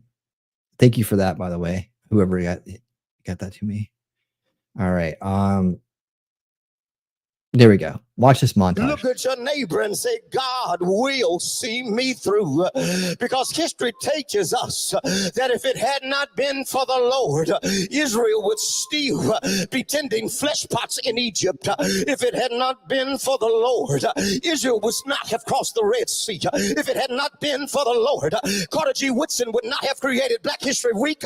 Ready for it? Black History Wait for Month. If it had not been for the Lord, Dr. Martin Luther King would not have had a dream. If it had not been for the Lord, Georgia's Fulton County District Attorney Fannie Willis, the prosecutor for the Donald Trump case, would not have said, I'm not on trial here. No matter how hard you try to put me on trial, these people should be on trial for trying to steal the election in 2020. If it had not been for the Lord. Yeah, so that's just the introduction right there, right? Can you imagine if I did that every time? I can't even do that. I can't even do that. Good God. Yeah, that's the old Southern black preacher right there. That's how they do it. They gotta do it right. that hurts. All right. So did you hear what he said? He said that the Lord, she said that, why am I on trial? Blah, blah. Because you're corrupt and the whole trial is a joke. That's why you're on trial. And you're the one who brought it. And you're the one who campaigned on bringing it. But these people, this guy right here, I won't scroll back, but I'll show you his picture in the little preview there. This guy is just one of many you're going to see here. And I'm not going to play all of them because it's a long clip. But I will play a lot of them. And these people, they don't understand. Remember Yuri, thanks. Yuri Bezmenov. Remember we just did that, our second viewing of the man who introduced the world to ideological subversion. There's introduced United States, at least, to the infection, the virus that they were under, the complications they were under. He talked about positions of power, and he talked about where subversion takes place. The head of the church, very powerful people, especially here in Atlanta, right? People go there and they pay their money and they get all enthralled. They get all mixed in with the glitz and the glitter and the singing and the hand clapping and the foot stomping, right? And praise the Lord. And life's hard, but man, we're here together and everything's gonna be okay. By the time you're through with that thing, you're convinced that you walk out of there a different person. But That's why they're using this pulpit. This is literally the bully pulpit going on right here. But you know, because they're bullying people into and they're abusing people. It's the abuser's pulpit is what it is. Because you think this guy right here ain't getting some money from Vanny Willis? He is. He is. He's getting something from her. They're all gonna line up to kiss her big black ass because they you know they live in the fear. They got the fear. Look at wait till you see all this stuff, man. Wait till you see it. Let's get going. Just this week, we saw a group of white attorneys trying to publicly lynch District Attorney Racism. Fannie Willis in all her black womanness. Listen to the racism being injected by this woman. Looks like she's getting ready to do something with that microphone. That's what she needs to do because she's full of shit, right? Look at what she's doing. Racism. Right on down to yep, there you go. Yep, racism, right? Mind control, subverting from the pulpit. On national TV. Well, it ain't about Fannie. The lynching wasn't just about the person. Now guys, I want you to listen to this.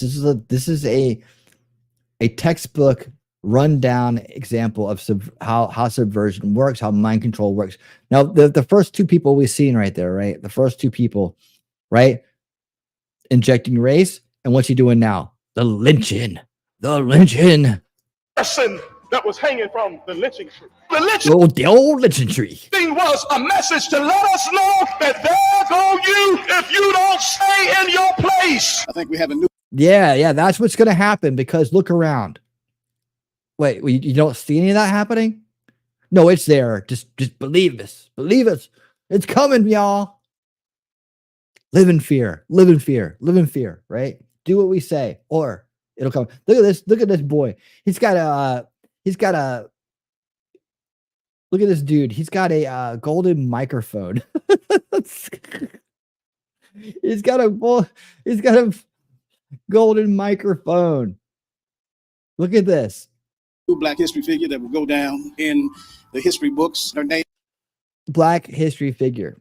Really? What a shame. How that's shameful. You're going to embarrass a lot of people if you do that. It happens to be Fannie Willis. That woman has a backbone. She said, I came running down here. At some point, you just can't let lies. He meant to say backside. Continue to be said about you. Hey, man, it's important for us to have pride in who we are. Here, Fannie. That you're proud of that? You're proud of lying to everybody up there with your golden microphone? Comes in, walks in, run a strut in. People didn't even know she was on the docket. People didn't even know that she was coming. But she came in a bright pink dress on. I want y'all to see me. I ain't got nothing to hide. I couldn't wait. I think the dudes, hey, Jacob, how's it going? I think the dudes that are up here that preach that are still this. You guys got to understand this is after the fact, right? These guys that are preaching for him, they want to take old homeboy spot. They want to take a spot. They want to be the next one to go on vacations, lavish vacations, and get that $600. Yeah, getting that $600,000 paycheck, right? That's what they want. Come on, pick me. To get here, because I need to set the record straight. When you want to destroy people and their reputation, you find out like Daniel. The decree was designed to take away his authority and his life. Isn't that what they're trying to do to Fannie Willis? If we can waste enough of the Isn't that what Fannie Willis is trying to do to Trump?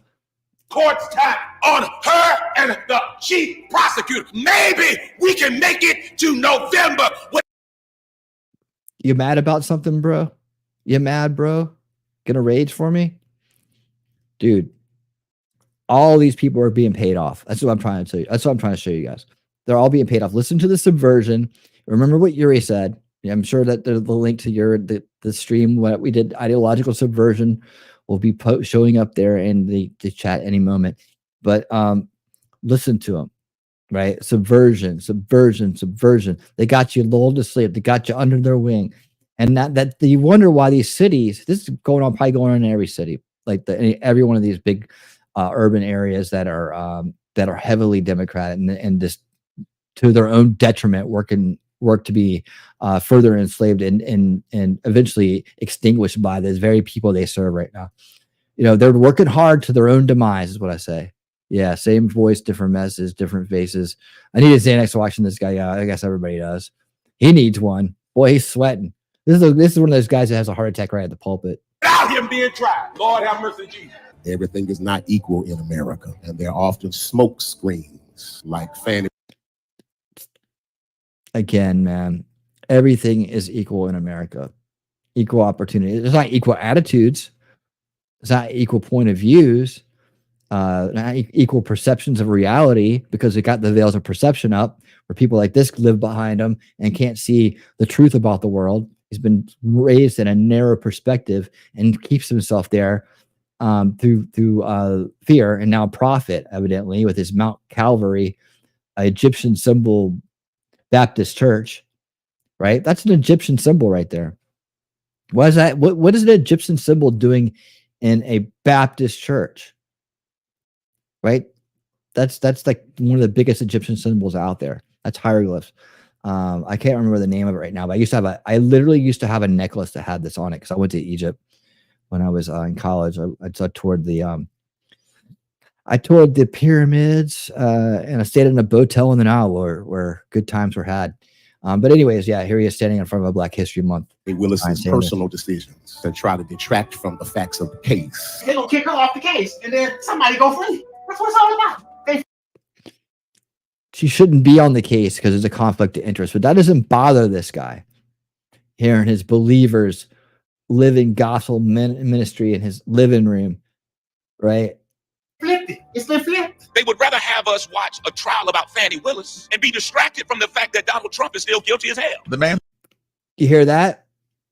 Without a trial, this guy's already decided he's guilty, so he's telling everybody. Again, this is also about tainting the jury pool, right? Tainting a jury pool, right?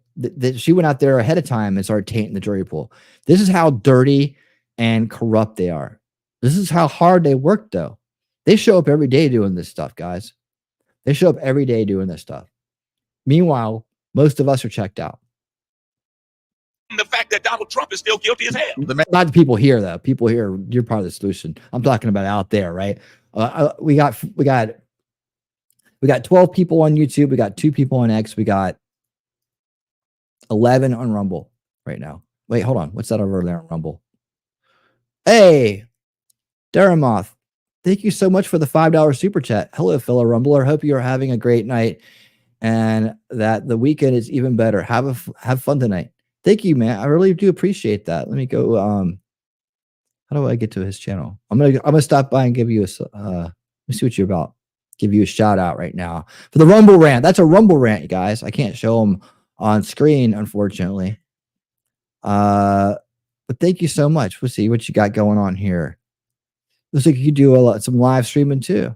9 days ago, pay it forward. I like that concept. I'm just grazing over. I'm not sure what you're about, but if you're here, you're obviously good people. So, let me go ahead and give that follow over to Daramoth.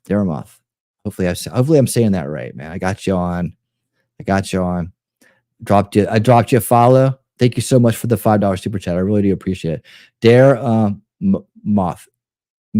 Daramuth. Thank you. Gotcha. Thank you. And welcome. Everybody say hey to Daramuth. Yeah, so this guy already decided that he's guilty, right? He's telling everybody that he's guilty. And he's saying that they want us to pay attention to that. Well, if he knows anything about court proceedings, we need to pay attention to that first, because we can't just jump on and let a corrupt prosecutor and a corrupt DA run the show here, and this very highly questionable case as it is. Right, it needs to be as fair as possible, because right now it's not fair. None of it is. In fact, let's see. Hold on. If I drill down on it right now, I'm going to drill down on it in a minute. But remind me, the in fact moment is that I'll tell you what. Let's just continue. But I'm going to come back to the drill down on this. The fact that Donald Trump is still guilty as hell. The man who's on trial has said everything profane that you could possibly say. Told us that you can grab a woman by her private parts. Okay. This is gonna turn into debunking here for the next 10 minutes or so. So So yeah, and that's not what he said. That's not what he said. He didn't say it was okay and you can do it. You can do it, especially when they want you to. All right. You can do it when they want you to. In fact, they want you to. You probably should do it. But in his case, this is back in Trump's player days, right? Back in his player days when he was a total rock star and had all these chicks after him everywhere. He was talking about groupies. And if anybody who's ever been a musician or an actor or anything like that, who understands what groupies are, gold digging groupies, or just want to be groupies, or groupies that want to be part of something, right? They're willing to do anything you want. Right. And that's not good for them or anybody else, but it is the truth. And so what he was explaining to Little Bush there, as they were walking for a TMZ interview where he was supposed to be this player kind of dude, that was his persona then. That's what he was working on. That's what he was doing. Right. He was dating some of the most beautiful women in the world, and people were, he had all this money. People were super jealous. He was going on Howard Stern all the time, which I don't like Howard Stern, but that was part of his gimmick. It was part of the gimmick. He was playing the gimmick, right? But he said you could do that. He was explaining about groupies and gold diggers. That's what he was explaining about. But this guy either is too stupid to understand that, or he just wants to lie to his crowd, right? That is the truth. I've been saying it since the damn recording came out of him saying it. It was a setup, right? They got him on. He was being recorded, but he didn't know he was being recorded.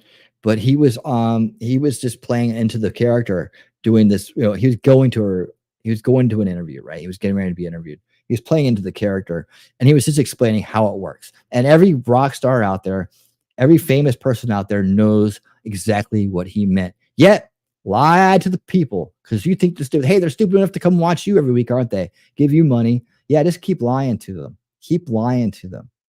And we have yet to hear an outlash, even from the white church, the white evangelical church, on his behavior. And these lawyers.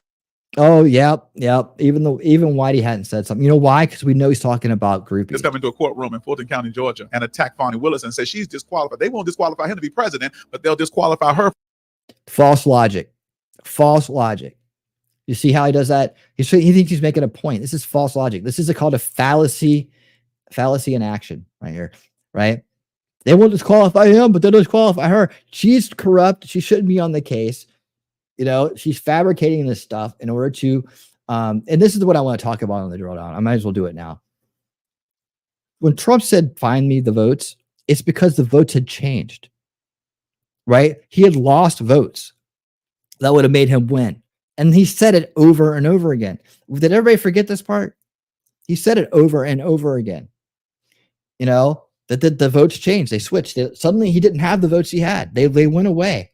And if you watch the documentary we just covered on the last winning 2024, Let My People Go, it's all explained in that documentary. That's why I need to go and clip it. I know someone told me to do that the other day and I should have done it right then, but I wasn't feeling well. But I'm going to go clip those parts so I can pull them up here for you guys and play them over and over and over again. It was exactly him saying, find the votes that disappeared. They disappeared when they reset the machines. The votes disappeared. That's the votes he's talking about.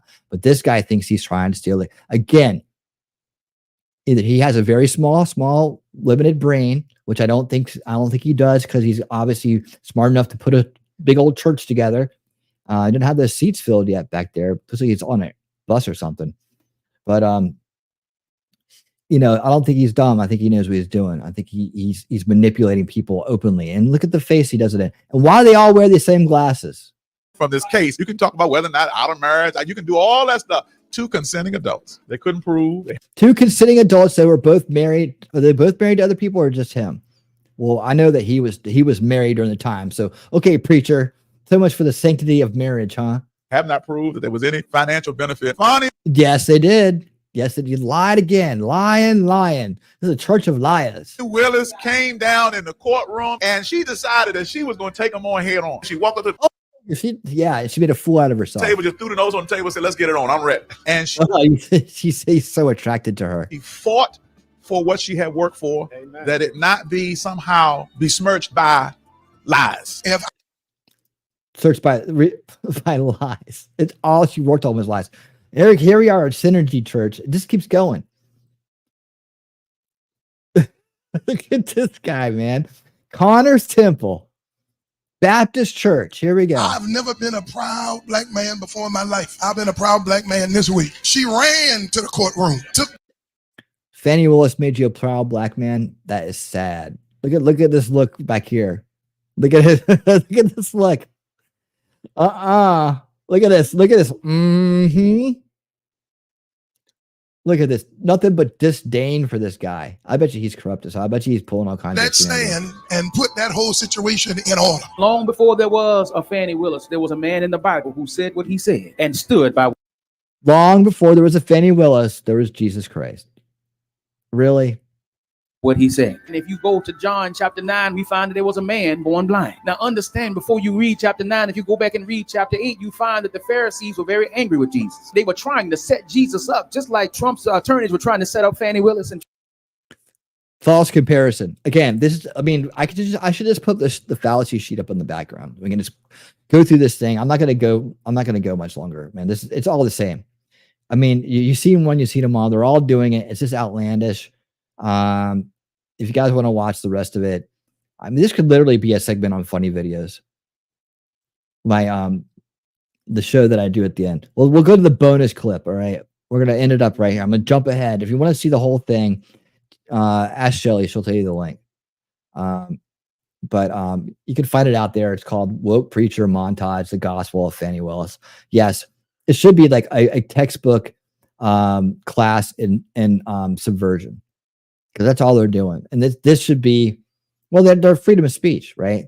So we just expose it, and hopefully the smart black people that, you know, may go to these churches or maybe around will help spread the word, get people away from these toxic preachers that are just manipulating them. Look how small that dude's hands is. And get them out of there. Because this is a, what do you call it, an abomination? And man, God, I hope God strikes you down for it. Here's the bonus clip. Let's go. Actually, let's watch this last guy, and then we'll cut in on him. We got a little bit, and then we'll finish it up. Ran across in the daybreak to see how Daniel been swallowed up by the tender lions. There goes Daniel. Long live the king. The God that I serve, I shut them down right there. Have no power over me. There's the bonus clip. Okay, here we go. And then we're out of here. Out of this segment. I'm so glad that Fannie Willis went after Trump. But Fannie Willis has put herself in a very compromising situation. Very compromising. And there are consequences to that. He says in here, even, and I want you to listen to this. He says, for no fornicator, immoral person running around having sex everywhere and all that with everybody under the sun. And that's the kind of, again, that's the kind of culture and age in which we live. No fornicator, unclean person, nor covetous man who is an idolater hath any inheritance in the kingdom of God. We put everybody in heaven these days. Everybody who dies, I ain't heard anybody going to hell lately. Somehow we make a way for them. But Paul is very direct. No fornicator. If this is a person's lifestyle, if this is a part of their regular behavior, hopping from bed to bed and from man to man and from woman to woman, these people who practice this, they will not inherit the kingdom of God. There you go. I ended on a good note. All right, thank you for that. Yeah, that was that's kind of gets you after a while. I didn't watch too much of it. It gets you after a while because I mean I could push back on everything all day long on that. And you see how easy it is when you understand the trivium to pick out the fallacies, boom, boom, boom, one after the other. And that's all they're doing, and they're using fallacies again to subvert the minds of their flocks, right? For what? Political gains, right? To what? Help the establishment, to keep the establishment, the corrupt establishment, in power, where they will gain no benefits and only lose them with false privileges that will be taken away from them as soon as their usefulness is over. And this is one thing I want to talk about. I know Wallace P has been run into him a couple times. He stopped by. He has a great show called Matters of Opinion. He addresses issues in the Black community, relationships, all these things. He said he might want to do something here in the future. We got to set something up for a reunion post Gary days. But you know, I do want to get ask Black folks, you know, how do they feel about so many of their own issuing standing beside the establishment, which is letting the border flood in. And it's kind of, we're going to jump to this in a minute, but letting people from other countries flood the border in, you know, what's going to equal, and a lot of people don't realize this, it's going to equal that the blacks become the minority, right? They're going to become the minority. So all the status they have right now is, you know, is going to be sunk to the bottom. And the only allies they're going to have left is the white man, the white people, the white folks, if you will. Like, you know, I don't like using colors, but you know, as they see us, right? I believe in heritage, not colors. But yeah, the people who sunburn are going to be the ones that they want to, who sunburn badly, are going to be the ones that are the only ones that are going to have left, man. We really got to fix this division thing, because they're going to need us, and we're going to need them. We all need each other to fight the evil that's in this world. And we need to get, you know, we're going to need their support in many ways, but also to all this illegal immigration that's come in. We got to pull them all back out of here. Like, that's going to be an amazing undertaking. If we get there, we have to get there, because as I'm getting ready to show you here in the next part of the show, the hottest topic going on right now. Hey, there's Suzanne showing off her new shiny Rumble account. Hope you guys all have one as well, because we do 50% of our shows on Rumble in an X exclusive, even though I do kickoff shows for every show on YouTube. But I think we're about 50% usually on average. We end up leaving YouTube and being exclusively on free speech platforms, because that's what YouTube's forced us to do. That's what they've made us do. You know, I wouldn't mind sticking around on all platforms at all times, but they're forcing our hands. And if you don't know this, by the way, I mean, look at the numbers I get, right? Look at the numbers. I don't think it's because of the content. The content I show has tons of numbers. You know, it's YouTube. I go up against them. So not against YouTube in general, but I go up against the establishment, which they cover for. And even though these other channels that I play, they're talking about the same topics, they get much more. They're more well established than mine, so they get the high numbers. Like, you know, they're going to suppress you have to hit that bell. If you're subscribed to me, you got to hit the bell. You got to join either my Discord or locals. Just join them as members, because all the show links go out. You know, and that way you'll hear about the shows when I'm live. Like, most of my people that come to my show, they make an effort to be here. Like, they make an effort to get the notifications. They make an effort to be part of the solution. But a lot of people just never see my community posts. They never see my videos. And God forbid, when it's over with, they're never going to see the replays unless they go to my channel and they specifically find the video and watch it. Unless they're in my Discord or in my locals, and they see the links, the notification go out for the shows when they start. You know, people aren't avoiding it as much as they are not hearing about it. And it would be great to have these numbers up where they should be. They should be a lot higher. I just gained almost 100 new subscribers that were very interested in what I was talking about in the past weeks. And yet they still haven't found that. They still don't know when I'm going live, right? If they didn't hit that bell, they're not going to know when I go live. The YouTube will never show them, and they'll never do the replays with them. That's why it's important. If you know when you're over the target, you get the most flack, right?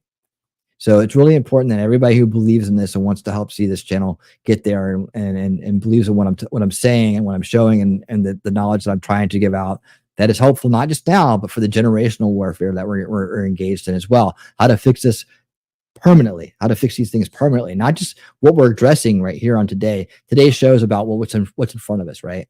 It's about what's in front of us and our immediate threats and how we overcome those. But we also have the generational warfare that's going on. That is the expansion of the show, what I do on this channel. And that's what's going to make it go the distance, like even beyond 2030, 2030, if we're still here. if I'm still able to do it, because we're still going to have to fight that generational war. We're still going to have to get the education right. We're still going to have to get the corruption out of the system. And those things require us. They can't be done without us. We can't sit around and wait for someone else to do it. We have to be active and engaged, and then doing our parts with what our own talents to get it done. This is my talent. This is what I've done in my life over the last decade and a half to almost 2 decades, is fight this fight, right? From Ron Paul to now. So, and all the research and hours I put in, instead of, in a lot of cases, being out doing something mindless, I was at home, learning this stuff, getting more educated on it, correcting myself, overcoming beliefs that weren't accurate, thumbing through all the disinformation, all the outlandish conspiracies that try to drag people under, right? With again, false logic, exposing this, that's what I've been doing for a decade and a half, almost 2 decades now. When did I get to 2006? So I can say two decades. 2004. So I can say 2 decades. We are almost. Wait, hold on. 2004. It's 24. Yeah. 2 decades. God dang it. 2 decades I've been doing this now. All right. Let's just call it that. 2 decades. But I consider myself ramped up because around 2006, 2007. So that's why I struggle with the number. I say almost 2 decades, because I was already against the establishment, long before that. But this really becoming into the knowledge of it started in 2004. And by 2007, I was in the Ron Paul revolution and often running for real solutions to the big problems. So that's the backstory on that. But again, it's frustrating that so many people don't get to know when the shows are happening, and I do appreciate everybody shows up to every stream and helps keep this going. Man, it means so much. And it's so important. And I promise you, I'm going to do everything I can to break through that, break through the adversities, right? Break through the challenges that are put in front of me. And you guys are part of the solution to that as well. Not mathing well today or winning. Yeah. Well, no, it's not that. It's just like I don't know when to actually plant my flag as and when I started. There you go. I became anti-establishment shortly after starting my first business. Well, there you go. I'll do it, right? That'll do it. So anyways, let's get this rolling on. Where are we at? Okay, good. I gotta go to the top of the hour. All right, so here we go. I want to get through the rest of this because now we're on to the meat of it. Into the as you saw the opening today, right? That's where we're heading. So I want to do one more thing. This is very quick. Just on something that popped up today. Mail-in ballots submitted by voter who hold on. Breaking massive voter fraud arrest. Let's see what this says. Real quick. This will be the wrap up on this part.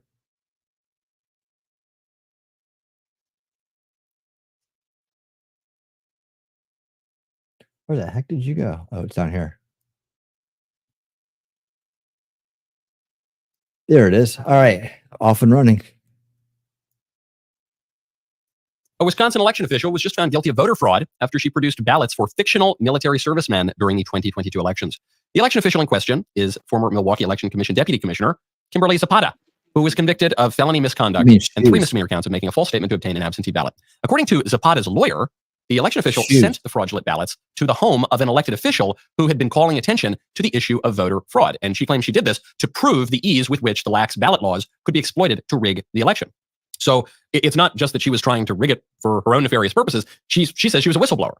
But while the election official intentions might be relevant to the severity of her crime and punishment, they don't really matter when it comes to the political point. Either way, whether the prosecution in this case is right or whether the defense is right, the whole incident proves the point that voter fraud can easily happen and is virtually impossible to catch, even in swing states like Wisconsin, even very recently, like the last election cycle, even potentially, it would seem, in 2024.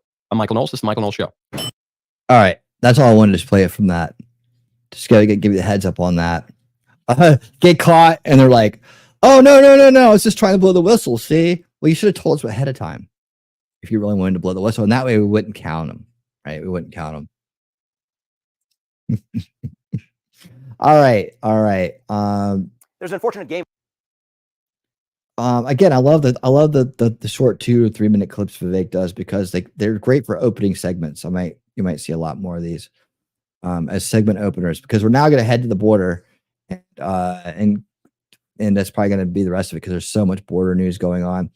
I got lots of stuff for you, so hang tight. Here we go. There's an unfortunate game of ping pong underway right now between the U.S. Supreme Court and lower courts as it relates to the state of Texas's ability to enforce the law as it relates to the southern border. What Texas has said is that Texas has a right and a responsibility to defend itself and the citizens of its own states by saying that if you are an illegal in this country, you'll be returned to Mexico if you cross that border illegally, especially if you're also breaking the law while you're here. That's simple. It's consistent with federal law, and it's consistent with Texas's own law and obligations to its own citizens. Now, the fact that that's controversial, and the fact that you now have a lower court that's pushing back on that argument after the U.S. Supreme Court said that Texas actually did have the latitude to enforce this law, reveals the lie of the Biden administration and Mayorkas' Department of Homeland Security and its actual two-faced behavior here. Texas has done a good job of smoking it out. Because if you think about the argument, here it is. On one hand, the federal government is saying that Texas can't enforce the law because it's enforcing a different law that's inconsistent with federal law. Yet on the other hand, they're saying that the federal law is indeed to secure the border and to actually prevent illegal migration to this country. You can't have it both ways. You see, either Texas's law is inconsistent with federal policy, where Texas says that you can't enter this country illegally. And if that's inconsistent with federal policy, that reveals the lie that we know to be true, the Biden administration and Mayorkas' effective policy of open borders. Or Texas's law is exactly just restating what the federal law is, in which case there's no constitutional or legal issue. You cannot have it both ways. And the fact that they're trying to talk out of both sides of their mouth, on one hand saying that the federal government has a secured border policy, that you can't enter this country illegally, but on the other hand, we'll say that Texas is being inconsistent with the federal law because Texas is literally enforcing the law accordingly, reveals the hypocrisy and lies of not just this administration, but more broadly, Democrat policy that has favored illegal mass migration into this country. What's behind it? Incentives. Incentives all the way down. Let's be really clear. What are they doing? They're importing what they view as long-run voters and preventing the export of those same voters in the form of deportations. That's what this is really about. Go back 10 years, you hear the Democratic Party saying the same thing. This is about securing lasting electoral majorities for the Democratic Party.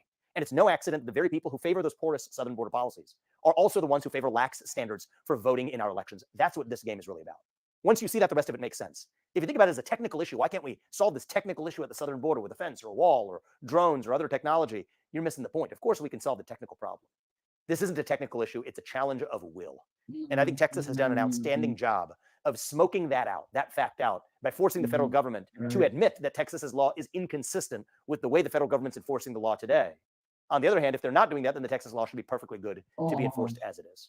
And it's sad that we live in a state of affairs where states have to take up a responsibility that should have been fulfilled by the federal government. I'm a small government person at the federal level, but at the very least, if the federal government is supposed to do one thing, it is to protect our own homeland and our territory in the United States of America. And the fact that they're failing to do that today reveals how far we've fallen as a nation. A nation without borders is not a nation. And right now, that's what we're at risk of becoming unless we set this right.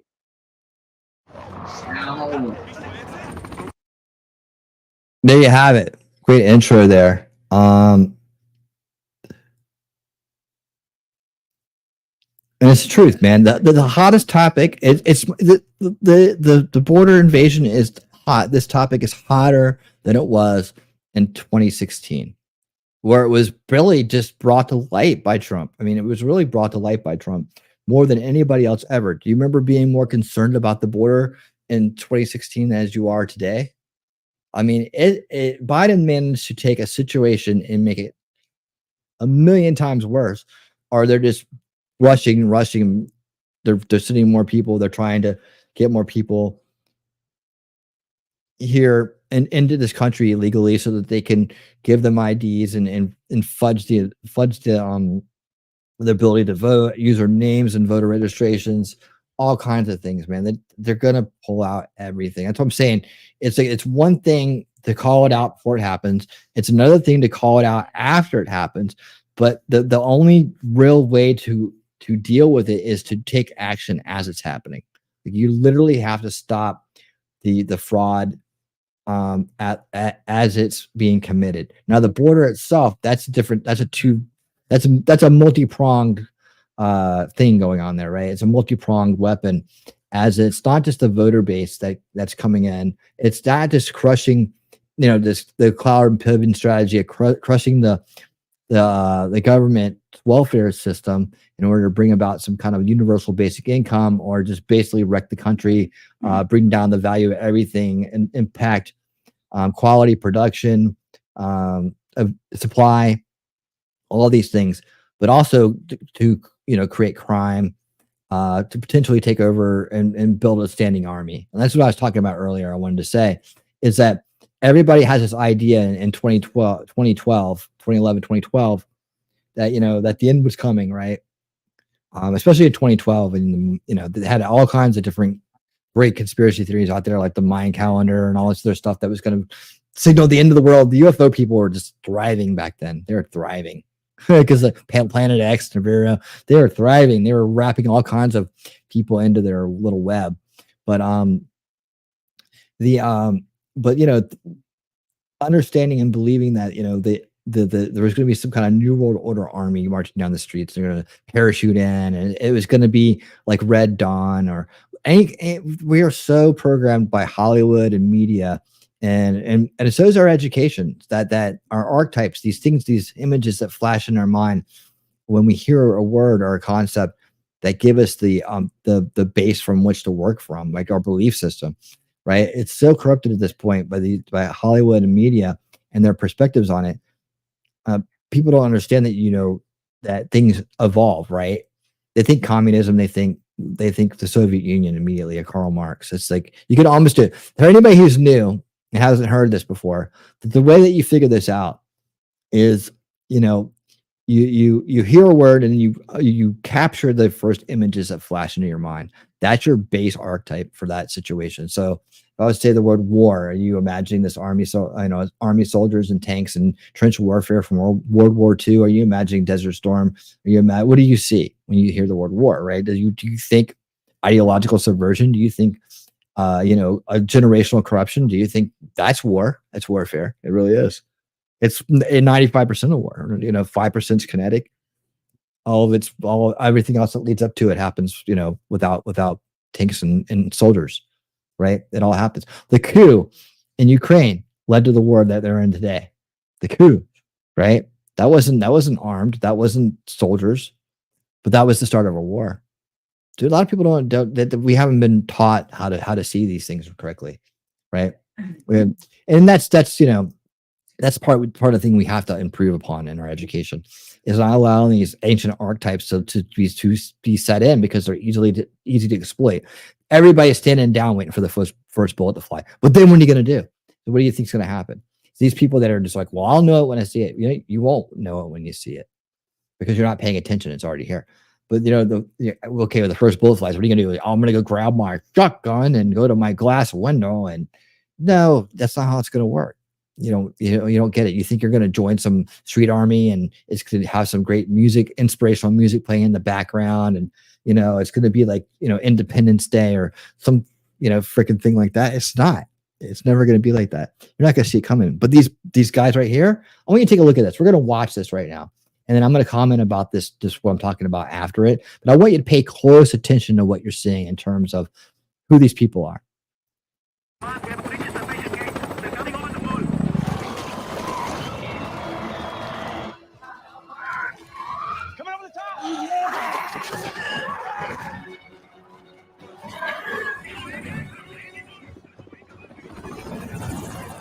The wall just got 10 feet higher.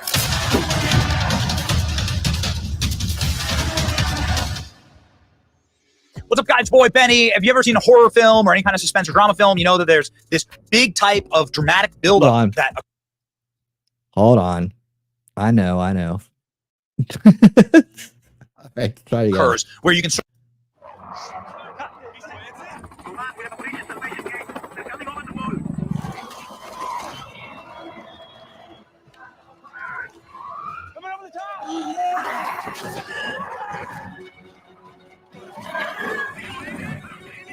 I like that, Wolfram. The wall just got 10 feet higher.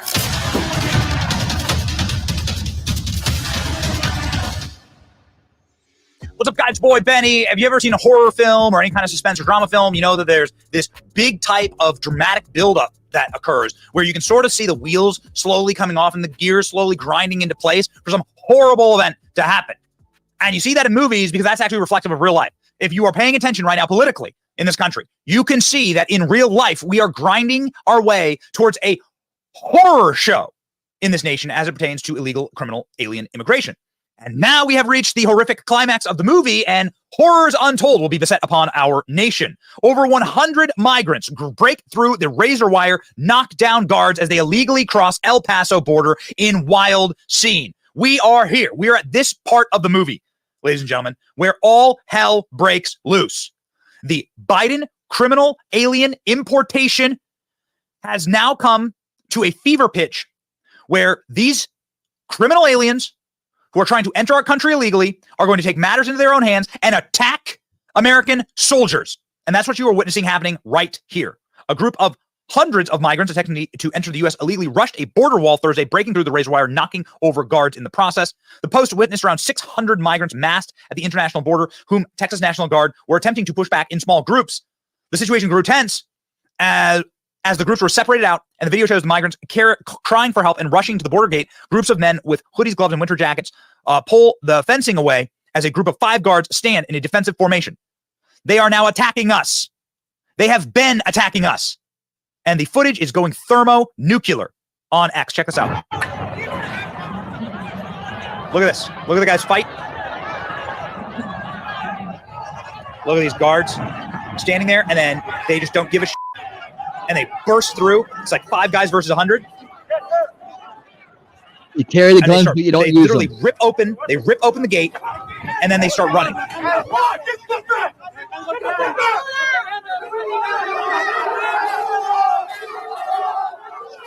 This is not Afghanistan, ladies and gentlemen. This is what the United States of America has become under Joe Biden and these absolute bastards that run this country, turning this place into a lawless hole, putting the lives of the American military at danger, importing the same people who attacked us in Afghanistan. Like this same, look at these images. Look at this. Look at this. Every single person here is a military-aged male. I don't see a single female. Every single person is a military-aged male from who the hell knows where, coming into this country, ripping down the border walls and attacking our soldiers. I've had enough. 2X for some snap reactions. Again, this is going absolutely viral. This will be Joe Biden's legacy, says Senator Marshall, member of Congress and friend of the show, Wesley Hunt from Texas. No, these are not scenes from World War Z. This is the southern border under Joe Biden. All hell broke loose in El Paso. Biden will do nothing to stop it. But don't you dare call it an invasion. Crooked Joe Biden is organizing, aiding, and abetting this. This is treason. This is the moment when the Texas National Guard became overrun by migrants. They're not migrants. They're criminal aliens. That's right. That's right. Don't use their rhetoric. Good job, Benny. But look at this. Look at the fence here. Wrote. They got 4 people up there. 4 people trying to hold back a whole crowd. What do they think they are? I think they're at some kind of like BLM rally. They don't even have. They have guns. They don't even have them drawn. I mean, do they have them drawn? Maybe rioting to get across the. They're not going to use them. They don't care. But look at these guys here. Let me give you a better look.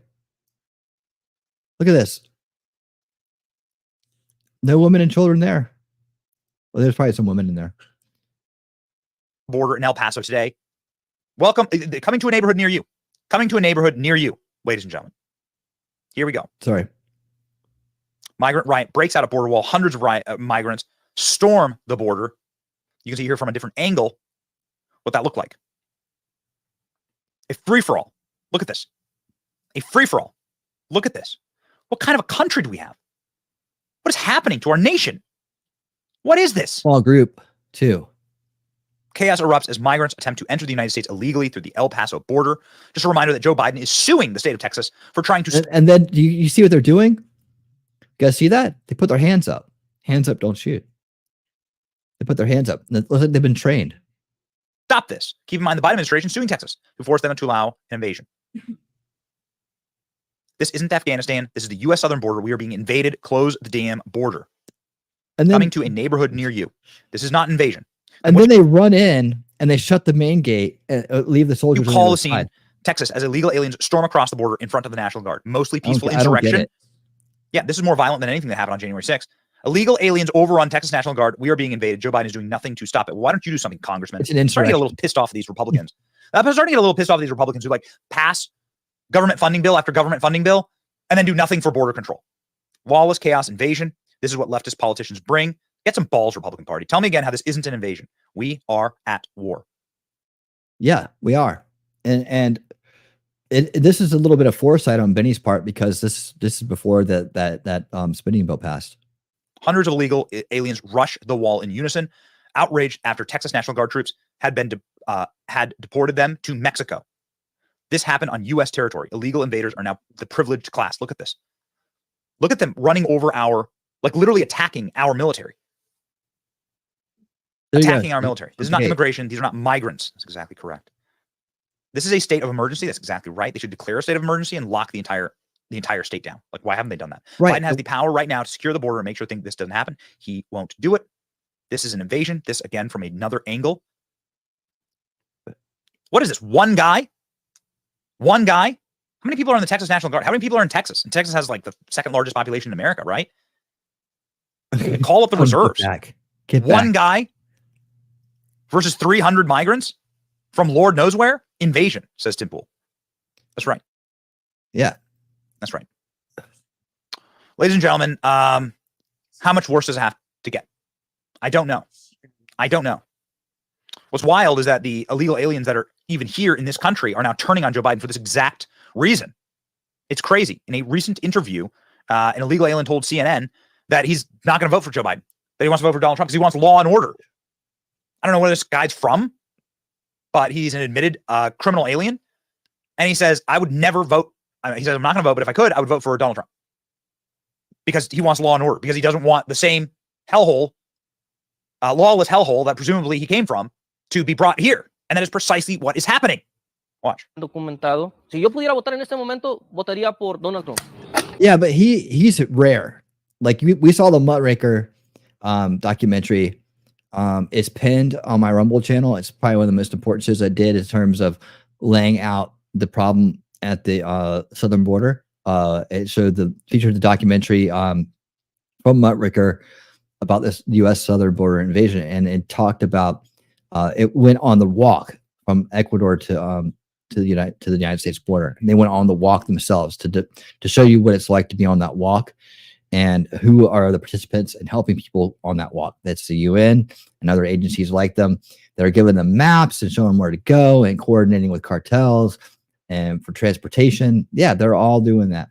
So, yeah, this guy's a rare exception to the rule, and evidently he has changed his ways and wants to be able to live here and be a mechanic.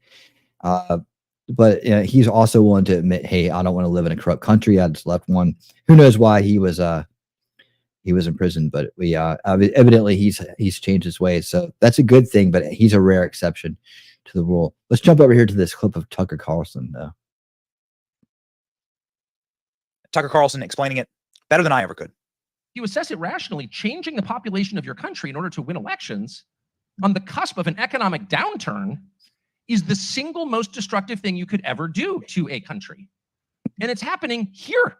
This is the port of entry for millions and millions of non-Americans. And there are a lot of ways to describe the people who come here illegally from other countries. One is just illegals. Another is undocumented migrants. But I would just reduce it to the way I see it, which is not American. And one of the reasons that no one talks about it is because everybody feels kind of dirty saying it, like it's something about race or something, or even national origin. No, it's not. It's really simple. It's fundamental to the idea of a country. We have a country. The people who live here are residents and citizens of that country. They choose their leaders. We call the system democracy. If you let millions of other people from other countries come in and choose our leaders, you no longer have democracy, do you? And we're not really in charge of our country, are we? No, we're not. So what I don't understand is, why does nobody say this? It's because they feel guilty and they don't want to feel dirty or naughty or racist. It's not about race. It's about who has a right to live here. Well, Americans do. Who has a right to decide who else lives here? Americans do. And I feel like Texas is especially susceptible to this because Texas has such a long history of people from different parts of the world living together in total harmony. A state like California had massive demographic change and it completely destroyed the state. And I would talk to, in the town that my brother and I grew up in, the county we grew up in, we couldn't live there now. The state's insane. It was the best state, the richest state, the most functioning state, best infrastructure, best schools. It's at the bottom for all of those. You can't live there unless you're really rich. And I'm not there, so I'm not living there. I would talk to my cousins in Texas and they would say, we've got, you know, multicultural, we've got different cultures living here, but our Texans with Hispanic last names have been here for 300 years and we all get along. And I was like, that's the coolest thing ever. And I still think that. I think it's the coolest thing ever. But there's something about that experience that convinced Texans that if you just open the border and millions of people come from all over the world, not even Latin America, but every region of the world, that like it's going to work out. Oh, it's not going to work out at all. Not for Texas and not for the country. Because there's no reason to do this except to destroy the current system that we have and replace it with another system with different people in charge. That's exactly what's going on. This is the issue of our time. Tucker Carlson just nails it. But it's important for us to like really think through like who we want to lead this country. Yes. Democrats have proven that they are willing to absolutely step on our necks and destroy our futures for forever power. They're a vicious and evil party. And ladies and gentlemen, the only way to stop evil like that is to stand up to it. That's right. We'll stand up. Yes. Standing alongside you, like, share, and subscribe. Stand with us. All right. Thank you for that. So that, if you haven't seen it, that's what was going on at the border. Just one small part of it. That was just a glimpse of it, right? That was just a glimpse. But the good thing is that more and more people are starting to realize how important this topic is.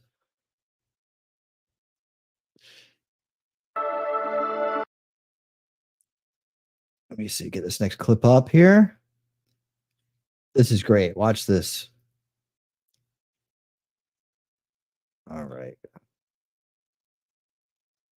More and more people are figuring it out, and key strongholds, even like Chicago. The 80s, which of course should have been changed a long time ago. So they bring them in. You wonder where the money coming from? They taking it. The COVID fund that was here, that money. You talking about all the pro housing programs. So when people pay rents, all the rental programs, that money, all the programs that we have in the city of Chicago, they are bankrupting us. They are taking from all of these programs that we have, and they're taking the money and they're funding the migrants. Our taxpayers, we've already paid $32 million out of our taxes to house and take care of the migrants thus far. Now, we already know the only ones who qualify to become citizens in asylum here from the start of they were here after August, they don't even qualify. But here we're going to be taking care of them for 5 to 7 years while there's paperwork floating on people's desk. And why? Send them home. Send them back. But Venezuela already said, oh, we're not taking them back. So now... Who did you vote for? How can they not take them back when they let them go through? I'm like, oh, no, you're taking them back. You're going to take them back. First of all, I have no problem with saying that I did vote for Biden because I was not voting. Okay. I did. Okay, but here it is. Wait, that was a question. Okay. You answered it, right? Okay. This migrant influx that we're dealing with right now, this is your fault. Okay, well, let me say, hold on. First of all, let me say. Now, the only question that I think was missing she didn't deny it. She didn't deny it. There was a follow-up question asking, who are you going to vote for next? I hope these kinds of clips are finally opening people's eyes to the truth. What this woman is saying is absolutely freaking spot on. In a lot of these Democrat sanctuary cities, taxpayer dollars are being diverted, refocused on housing and feeding illegal migrants and providing services, rather than being spent on the actual American citizens paying taxes into the system. And if you need a real-world example of what I'm talking about, I mean, here's one. Denver Mayor Mike Johnston announces cuts to city services to deal with the migrant crisis. Let me just say I am incredibly proud Powered Pivot in 2024. Out of what the city has done and what our city employees have done over the last year. We know we have folks today that are in encampments who are migrants. We're paying careful attention to that. I also think it's important to note that over the last year, we have now welcomed more than 40,000 new members to the city. And if we're talking about 50 or 60 of them that are unhoused today, that means 99.9% of the folks who have shown up to this city in sandals and a t-shirt with no services and no support and no infrastructure, we have successfully integrated into the fabric of this country. That's how it's supposed to work. That's how we can make it work. That's how we've made it work, despite the absence of federal support. What is true now is we're entering into a different stage, which is without any federal support, without any work authorization, without changes to policy, we are going to have to make changes to what we can do in terms of our city budget and what we can do in terms of our support for newcomers that have arrived in the city. That's currently what's happening. I would call this an American betrayal of the highest degree. People are paying taxes into the system, hoping that in some fashion that money's going to turn around and provide value for the citizen. But no, that money is being spent on essentially subsidizing this fake mass asylum scam. And trust me when I tell you that's the freaking least of your worries. It's not just the tax dollars. It's not just the betrayal of the American citizen in the way that they're essentially stealing your money and giving it away to people who shouldn't even be in the country, but they're also compromising public safety, and they know it. Again, the woman in the video highlighted did hit the nail right on the head. You know what Cuba and Venezuela are doing? They are emptying their prisons. A lot of people don't know this. The based woman from the earlier video seems to know it, and it's true. Americans warned to brace for second wave of Venezuelan gangsters coming over the border as at least 100 inmates are released. Quote, these are killers. Venezuelan authorities announced that they had freed at least 100 prisoners since Friday. Other inmate cases are under review so the communist regime can decide who else to set free next, authorities said. Venezuelan criminals already linked to multiple high-profile crimes throughout the U.S. Yeah, remember when you said they aren't sending their best? Maybe not the best phrasing ever from Trump on that. I would have phrased it differently. But we know what he meant, right? Like they are emptying out their prisons. They are. We can see it right there. And you know, these people are going to come here and do what they do with absolutely nothing. They're going to go right back to crime, and it's going to be a lot easier for them, right? As we have seen from like the New York City clips where they attacked police officers and they were set free, right? So much stuff that we've covered on this topic. Again, the most important video is that Southern Border Invasion video. I also have one that followed that one up on Unveiling Reality, on NGOs and manufactured protests and so on. That one is, I think, the week after. That one keeps and picks up on these topics and talks about why all this is true. Those are there for you guys to enjoy, so please check those out. But yeah, they are definitely. And so you look at that border scene where they were coming through kicking through that little demilitarized zone or whatever, where they went through the barbed wire to get to the big wall, right? And there was probably about 100 inmates there, right? Probably about 100 people there in that scene, all looking kind of the same and all ready to break the law and be criminals. Yes, they were all there, demanding to come in, not scared of our military, not scared of the military that stood in front of them, whether that was Border Patrol or National Guard. I'm not sure who that was, but they weren't doing a damn thing. They weren't scared of them. They're not scared of them. They're told not to be scared of them, right? Or to just go ahead. And you know, if they had defended themselves, then the establishment would have ran with the narrative that there's, you know, they're committing violence against these unarmed immigrants, quote unquote. Their words, not mine. And they would just run with that, and they would just trigger emotionally all of their mind control victims, the first veilers that don't see the truth about the world. They will just manipulate them into action.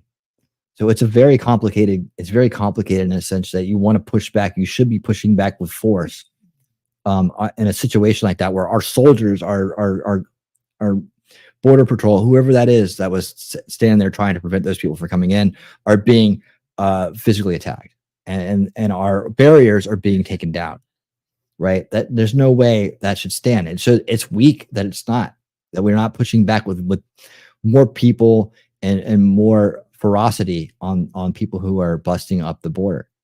Like, you know, that's the way they have us handcuffed now. The optics handcuffed us.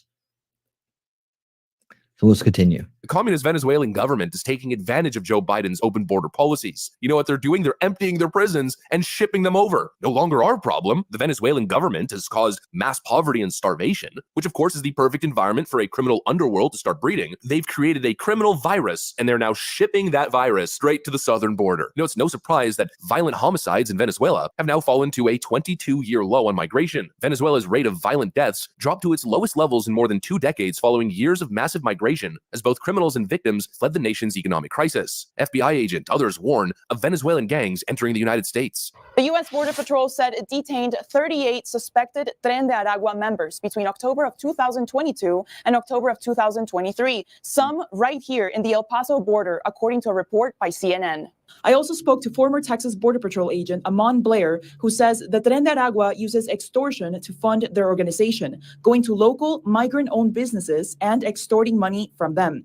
He was very concerned with how little is known about this criminal organization in the United States. And once again, the woman in the earlier video was correct when she referenced that the Venezuelan government has no interest in taking any of these people back. Venezuelan migrants linked to more crimes in the U.S., but Venezuelan leader Maduro shuts door on all deportations. You can't even send the people back. They won't accept them. them. It's time to freaking wake up. What the Democrats are doing is hidden under the guise of compassion and care for these poor migrants, but I view it as a lack of care, or rather a total disregard for the interest of your average American voter, and in this case, your average Democrat American voter. People are waking up. I mean, you see the connection, right? Criminal migrants simply walking over the border, preying on communities. The Lake and Riley incident just happened. That was a violent Venezuelan criminal, by the way. That's what I mean by the connection. People see what's happening in their neighborhoods. Police are starting to notice a new trend. Recently, they have been busting groups that are stealing large quantities of merchandise, and they say the suspects are in the country illegally.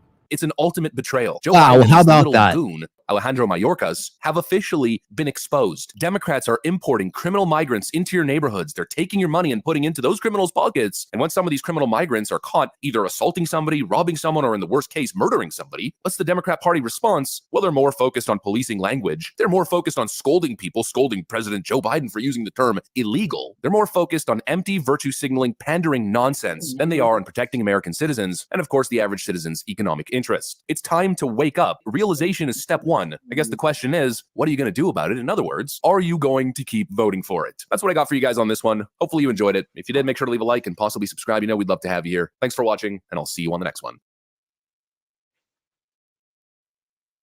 All right. Yes, they certainly wouldn't send their best. They would do what they can to keep their best. Yep.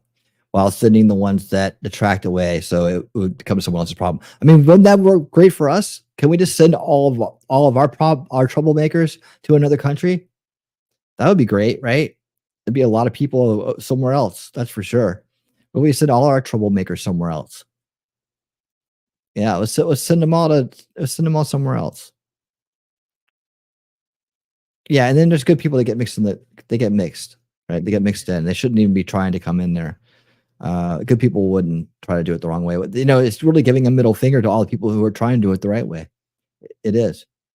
All right. And in that, we also have what are the results, right? So here's something else that came out this week.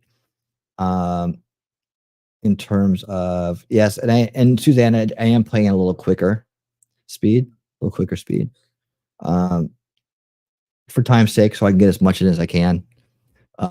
For this week's stuff. But yeah, the guys from Muckraker, who I've mentioned many times here tonight, are still at it. They're still working hard, and they have a new report out about the exposing the secret foster care trafficking network in the U.S. Again, more lovely work by the establishment here, and let's take a look. Illegal sex trafficking and trafficking of illegals across the United States being paid for by you, the taxpayers. What about the foster care system? Well, our next guest, Anthony Rubin from muckraker.com, has uncovered an illegal network of trafficking paid for millions of dollars by you, the taxpayers, funneling illegal immigrants and sex trafficking through the foster care system in the United States. This story is mind-blowing. And Anthony, welcome to the show. Thank you for having me on again. I appreciate it. So just set the stage here. What is happening? Sure. So basically what we found, what we uncovered were basically government contractors who are moving kids across the country and delivering them to foster homes. More specifically, we actually did a stakeout at LaGuardia Airport.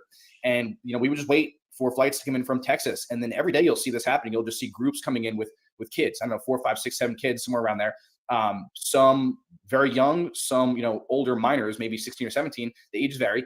They load them up into black vans and they deliver them to different homes across the state of New York. And, you know, we actually followed some of these vans and saw the places that they're being dropped off at, and then did research on these different places. And, you know, you see that these places are facing ongoing cases, serious sexual assault charges being levied against them. And they're also receiving, at the same time, tens of millions of dollars in federal funding. And so we expose all that in video and, of course, confront the people that are delivering the kids. What did they say to you when you confronted them? It's always the most shady possible response that you can imagine. You know, if I was doing that, which I would never be doing that, but if for some reason I was doing that and somebody was putting a camera in my face, I would at least be like, hey, listen, you know, I can't talk to you, but here's who I work for. Go talk to my manager. But I can assure you that, you know, I have nothing to do with, you know, any harm to these kids, right? We're moving them. They're going to be safe. But you don't get any of that. Get the camera out of my face. You don't have my permission to film. They hide their name badge. You know, they take the camera and shove it away, like you'll see in the videos. Those types of responses, and you'll see they look very nervous a lot of the times, extremely nervous. And you know, to me, that it's just an indicator that they know that something is not right. Let's play a few seconds here of some of this investigation when you confront these individuals. Take a look.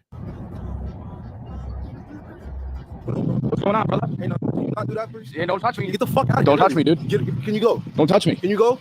You're asked to leave. Don't touch me, no, dude. Not. Nobody's touching you. All right, bro. all right, Goodbye. all right. Goodbye. Whoa, whoa, whoa! Goodbye. Don't get in my Goodbye. face. Goodbye. Why are you getting in my face? Goodbye. Why are you getting in my face? Goodbye, bro. Goodbye. Why are you bro. getting in my face? Here. Goodbye, bro. What's the name of this place? None of your business. Goodbye. Children's Village. Have a blessed day, bro. I'll have a blessed day. That's Come fine. here looking for problems. It's not good. I don't want any problems. The Children's Village. What is this place? I'm asking you where are these kids going? Look at you. Where are these Sell kids out. going? Sell out. Where are these kids going? Have a blessed day, bro. Yeah, they're not very excited to see you. And do we know who they're working for? I mean, they're covering name badges. Do we know? You said they're being picked up at the airport and being transported. What agency is doing this? Are they working for the foster homes themselves? No, so I know the agencies that do this. I can't speak, specifically to what agency those people in the video might have worked for. But the big names are Southwest Key and MPM, names that I know you're familiar with at this point. These are, contractors that are receiving hundreds of millions of dollars in federal funding. And we actually witnessed a couple of things. So we witnessed them taking these kids and loading them onto black vans and then, delivering them to foster homes. But what we also saw was handoffs of these kids to so-called sponsors right there at baggage claim, which people have talked about that happening before, but nobody's actually ever caught that in video. We caught that in video. There's a little clip in there that people will see. But yeah, I mean, that's what you see happening at, major international airports like LaGuardia or JFK. Well, we know this is happening at Denver International Airport. I witnessed it myself. I didn't actually see a handoff of any individuals, but the signage is all around the baggage claim there, of course. And they're putting those signs there saying, be aware of child trafficking, et cetera, but they're allowing it to happen. I mean, it's all right on camera. I mean, imagine if I was to drive up there with explosives, they'd be all over me in a second, but they know exactly that these kids are being ferreted through these airports. I mean, it's happening on the government's watch. Is it not? 100%. I mean, the contractors that are delivering them are funded by federal taxpayer dollars, and then as are the foster homes that they're being delivered to, as are, the Border Patrol agents who are essentially escorting these people, these kids, these trafficked kids across the border into the United States. The entire thing is funded by U.S. taxpayers. And, actually, airport personnel, maybe the higher ups might have an understanding of what's going on. The low level people, I'm not even sure that they realize what's happening. Like the people who just work in baggage claim, I genuinely am not sure that they realize that, a lot of times they're witnessing trafficked kids that are coming through that might be handed off to a sex predator right there at baggage claim. I'm not sure that they know, to be totally honest with you. I mean, I would love to hear. I mean, if there's anybody that works, I know we have, every time I go to the airport, I have a lot of viewers. So, and folks that work in TSA and others who will say hi to us here, and they're on the level. They're on the level. So if any of you are watching right now, you work in baggage claim at any of these international airports in the United States, any of the major airports, drop me an email, drop Anthony an email. I would love to hear from you. And I'd love to hear what you're being told internally at the airport, look away, not pay attention to this. Because if I don't know, and Anthony, if you and I worked at the airport, like I'm a pretty observant person. I think you are too. And there's a lot of downtime at the airport. You're just sitting there chewing on a pen while you're waiting for the next flights to come in. You're going to see what's going on. You're going to be aware that these children are being handed off to individuals that they didn't come with. You're going to notice all of this happening. I can't imagine that you wouldn't be aware of this. Yeah, I feel the same way. But, for example, I talked to, these, I guess, quote unquote, it's not really a big crime, but, these quote unquote illegal or I guess unlicensed taxi drivers that hang out there in baggage claim, right? And they try to get people to come and drive them in their unlicensed taxis. And, I was talking to these guys and these are people that are not working at the airport, right? So they have no reason to try to cover up something. And they told me that they see kids coming through. I described to them what I'm looking for because I was, when I first got there, I wasn't sure if I was going to see what I was looking for, but I described what I was looking for. Kids wearing backpacks, all the same shoes. And they're like, oh yeah, we see that every day. Then they were asking me like, what is that? Like, we don't really know what we're looking at. We see it happening all the time, but we're not really too sure what it is. And so, it wouldn't surprise me if you have airport personnel that don't know what's going on, because unless you understand what you're looking at, it could be happening right under your nose. You just won't have a clue. I mean, and I like to be on your side on this. I really hope that it's just naivete. They just don't know, right? This is such a shocking subject for most people. And I think people compartmentalize. This can't be happening in front of me, right? Children can't be sex trafficked right here in front of me. I'm going on my lunch break. Really? Is that happening? So I'm on with you on that. I hope that it's just naivete and they're just not made aware of it. Let's talk about these foster homes though, Anthony. I mean, first of all, I don't know if you know this, but how do you open a foster home? Like, how do you get accreditation to become a foster home and a destination where the government then, or these groups, these private contractors would be ferreting these children to? Don't you have to pass some sort of rigorous regulations with the government in order to be open in the first place? To be honest with you, I don't know what that process is like, but what I will say is if I was a person who, was simply driven by capital and didn't really have any morals behind it, it would be it's my assumption that it's probably a very lucrative business to get one of these contracts and be hosting these kids at the foster home. I mean, I don't know what the profit margins are, but I can only imagine that it's got to be pretty lucrative. And The reason why I'm saying that is, I'm comparing that to, for example, the cost per head at some of these illegal alien hotels. That's what we talked about last time, where it's costing like $500 to $800 a night per head, right, at these hotels. So I can only imagine the kind of profit margins that are being made off of these trafficked kids. And so, you can only imagine that people must be dying. These foster homeowners must be dying to get these contracts. I mean, it's unbelievable. And so they're just dropping these kids off. What about the accountability? You follow these vans, you follow them dropping them off. Is there any sort of follow-up, check in, find out how these children are doing? And do we know where they're coming from? They're just coming from any country, 43 different countries around the world, being brought in, paid for flights right into the United States, and then taxi driven in these vans right to a foster home. It's fully orchestrated. It's just mind-blowing to me. Right. Well, we do know that for the kids that are dropped off at sponsors, parent or guardian or child trafficker or sex trafficker, that there's a 30-day quote unquote wellness check, right? Where they just dial the number of the so-called sponsor, and they see if they pick up. And then, that's where the 85,000 number comes from, because 85,000 of those phone calls have gone unanswered. But as far as these foster homes go, I'm not sure what the checkup process is there, if at all. But what I will say is this. Back in 2018, we include this statistic in the video. Back in 2018, it was a bombshell report that came out that disclosed that between 2000 and 2018, 114,000 missing person cases, and they were all foster children. So 114,000 missing foster children just had their cases closed without the children ever being found. 114,000 over the course of 18 years. That's 17 foster kids per day just going missing. You don't know what's happening to them. You can even believe that. It's kind of like, right? Like, it's kind of unfathomable. No, get them off the books, right? Close the cases, get them off the books so we can not have a list of missing children throughout the United States. It's unbelievable. Right. It's unbelievable. Right. And this continues right under our noses every day through these international airports in the United States. And of course, this on the heels of the story we brought you last week from the Daily Mail, the big Daily Mail bombshell report about the hundreds of thousands of illegals being flown in on direct flights and right into the United States, right under the watchful eye of the Biden administration. Has the Biden administration commented on this story at all? Any of these foster children being ferreted around to different locations? I think you already know the answer to that. Absolutely not. But, waiting for a comment. Maybe we'll get one. We'll see. Yeah.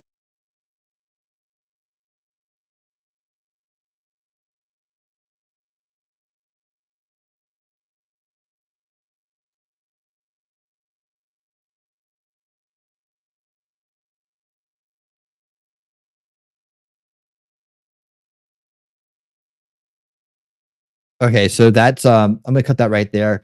We've seen the rest of that on documentaries that we covered, shows that we've done. But as you can see, it's still ongoing. Deeper dive there. And the weird thing about it is they say that they're bringing them all these families are being separated. Who's separating the families again? Yeah. So you see these massive amounts of these children aren't walking by themselves all the way. And these little kids aren't walking by themselves. So why are they all of a sudden with different people once they get to the border? All of a sudden, with their family, they're not being separated. They're not separating. As we saw in New York City, there's families living together in these pop-up cities that are just waiting, where they're waiting out there to get their work visas and all their benefits, and they've already got all their Medicare and all their other stuff, and they're getting their Visa cards and their $10,000, which is infuriating. So we're already seeing all that. So they have families there. So why are these kids different? Why are these kids separated? Because they weren't brought there with their families. They were brought there with traffickers, and now they're being trafficked even further, and we're paying for it. Again, we got to be winning. We got to be winning 2024. We have to win to stop this stuff, right? And it takes people to put in the time and the effort and to understand the topics, talking about the topics, and getting more people to come to shows like this one, where we can discuss the topics in the chat and with me on screen. I don't know what it's going to take to get more people to come to the shows. I really don't. I mean, I'm doing everything I can. I feel like I cover some of the most important topics that are going on right now. I could cover, less important topics that are more trendy, and get numbers that way. But then what do we have going on here? Do we still have solution culture going on? Are we still unrigging the game that way? I appreciate everybody. I'm trying to find people that are out there from all walks of life and all communities, and with all varying interests to come take a look at the information, to come be part of the conversation here. But I can only do so much on my own. I advertise as much as I can, as much reach as I have. I put the work in. I try to make the shows more than just I try to make them more. I try to make them, you know, entertaining and both entertaining and informative. I put work into all that stuff. You know, I don't know what else to do, man. You know, I don't know what else to do. I could put a catchy title on my videos, but they won't be authentic. They won't be truthful. So yeah, stay the course. That's all I can do. That's all I can do, man. It gets hard when, you know, I try to move the time slot to get more people in here, and it's pretty much I don't know if I got more or less today. I don't know. But hey man, I'm not talking to the people that are here. You guys are awesome. You're part of the solution already. I appreciate you being part of it. I appreciate you taking the time to hang out with me. Thank you. Thank you. Appreciate that. All right, let's do one more quick one, and then we're gonna get on out of here. Where are we at? 59. Okay, so we got about 4 or 5 minutes. I'll send you somewhere. This is the last one I wanted to make sure I got to today. Where am I? Oh, well, no, this one. Let me remove that. Okay, so you guys heard about the squatters, right? Again, cloud and pivot, advanced, optimized. You probably heard a lot about this already, but in case you didn't, let me kind of take it back to we'll just do about, you know, a few minutes of this. Tim Pool talking about this has a lot of good things to say. He gets very passionate in this. I like his what he had to say on this one. So we'll do a little bit of this one, not a whole bunch. Okay, we're good. And there you go. You can only rely on police to. The vigilantes won. It's a terrifying prospect, if you ask me, that we now have to live in a world where you can't rely on police. In fact, you can only rely on police to side with criminals. It's been this way for a few years. It existed decades ago, but it's gotten to the point where the scales have tipped. We have this story, which many of you probably already know, but for quick context for anyone who missed it, a woman went to her home in New York. She inherited this home from her parents who died. She was seeking to sell the property. As I've explained, many people do this. Their parents will pass. They leave behind this wealth that they generated to their children so their children can live better lives. When this woman arrived at her house, the locks were changed and there were squatters there. She called the police. The police arrived and did everything in their power to defend the criminals illegally occupying the home. They warned the woman if she changed the locks, she would be arrested, even though these men who were in the building had no proof they lived there. Eventually, she said, "It's my house. I'm changing my locks." She had a deed. She had proof. The cops did not care. They arrested her. Following this, vigilantes showed up just to have a conversation. They say, vigilantes. No, these were just guys trying to talk to those who lived there and ask them, you know, what was going on. And here's what I said yesterday. Let me tell you something. These squatters have fled in disgrace. They fled. They covered their faces and they ran. Now, there's one guy still in the basement, and he's like, I have nothing to do with any of this. I have no idea what's going on. I paid a deposit. I want my money back. To that guy, I'm sorry, dude. You got scammed. That's not the fault of Adele, who owns the home. But I want to make sure everybody hears this next part. We got big news, okay? Daniel Penny, he's got his trial date set. They're charging him with criminally negligent homicide for the killing of a man who threatened to murder people on a train. New York City has been plagued by violent crime. A guy just got shot in the head in the subway. A woman had her legs severed after being pushed onto the tracks into a train. Look at the way he's going to wrap this up too, like the way he wraps it in. He opens with the story that he's talking about, like the key story, and now he's giving up background information on the state of things. And real quick, before I forget, I never will.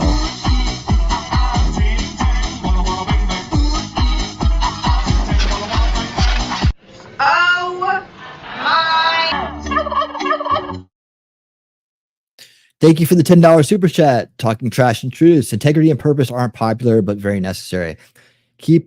Never be despondent or discouraged about being you or doing what you do. You're freaking amazing. Keep on winning. Oh, thank you so much. I appreciate that. I just want to reach people. I see these topics and I see what it's doing to our country. I know what it means for our future.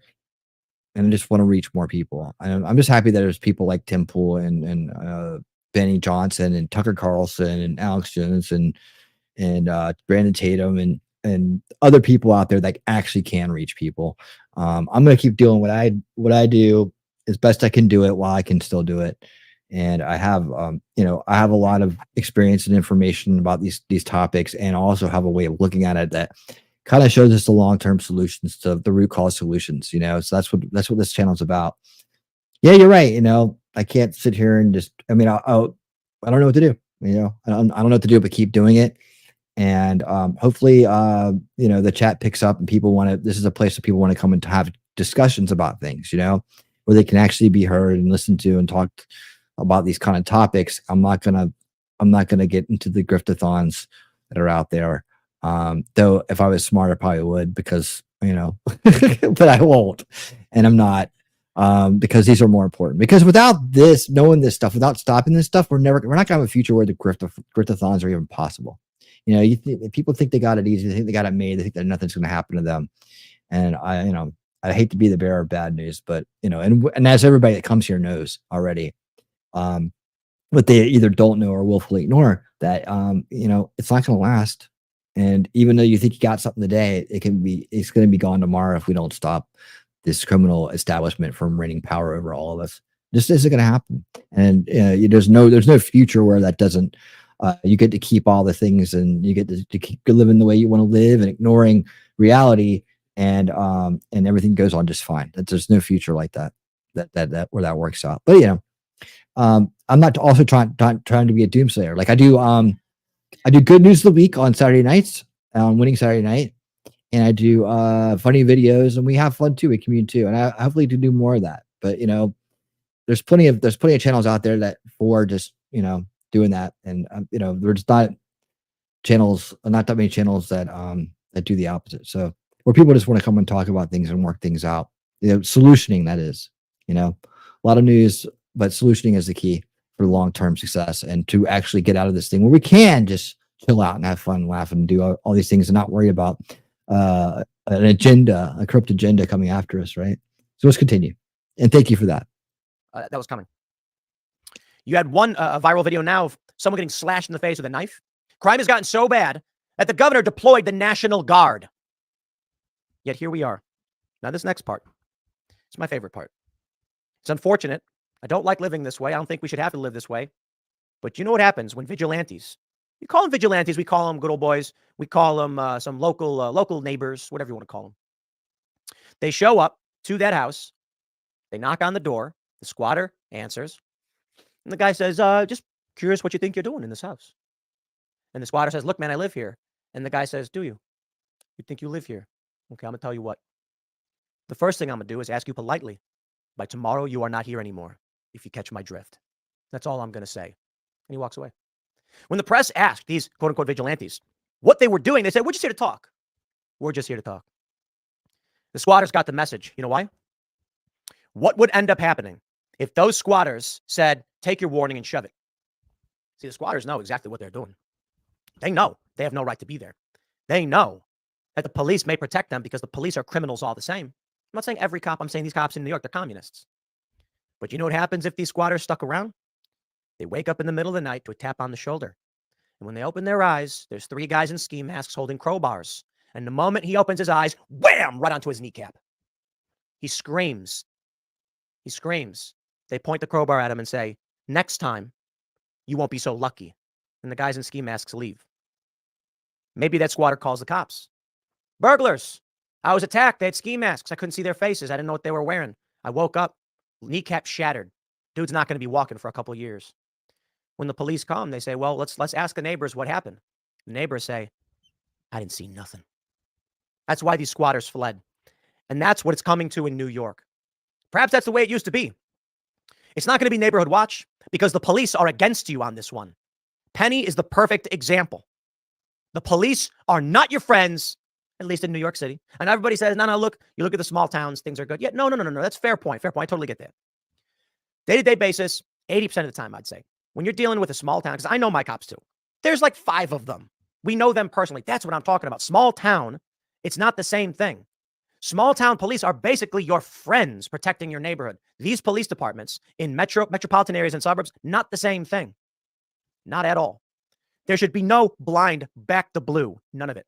Because New York, they replaced their cops with communists. So here we are. This is where we're going. Take a look at this. Daniel Penny to stand trial in October for a New York City subway chokehold death. Penny has pleaded not guilty to the charges. Let me show you what the media is doing. This is a tweet from Ian Miles Chung. ABC News reports, Daniel Penny, comma, the former Marine who choked a homeless man to death, last man in New York City subway car, will stand trial beginning October 8th. A judge determined Wednesday. Wait. What is this? Their headline is, the former Marine who choked a homeless man to death last May on a New York City subway car.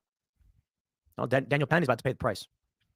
You see, the story goes, anybody who actually followed the news, the story goes that you got Jordan Neely, an unhinged man, enters the subway, screaming about how he needs money, he needs resources.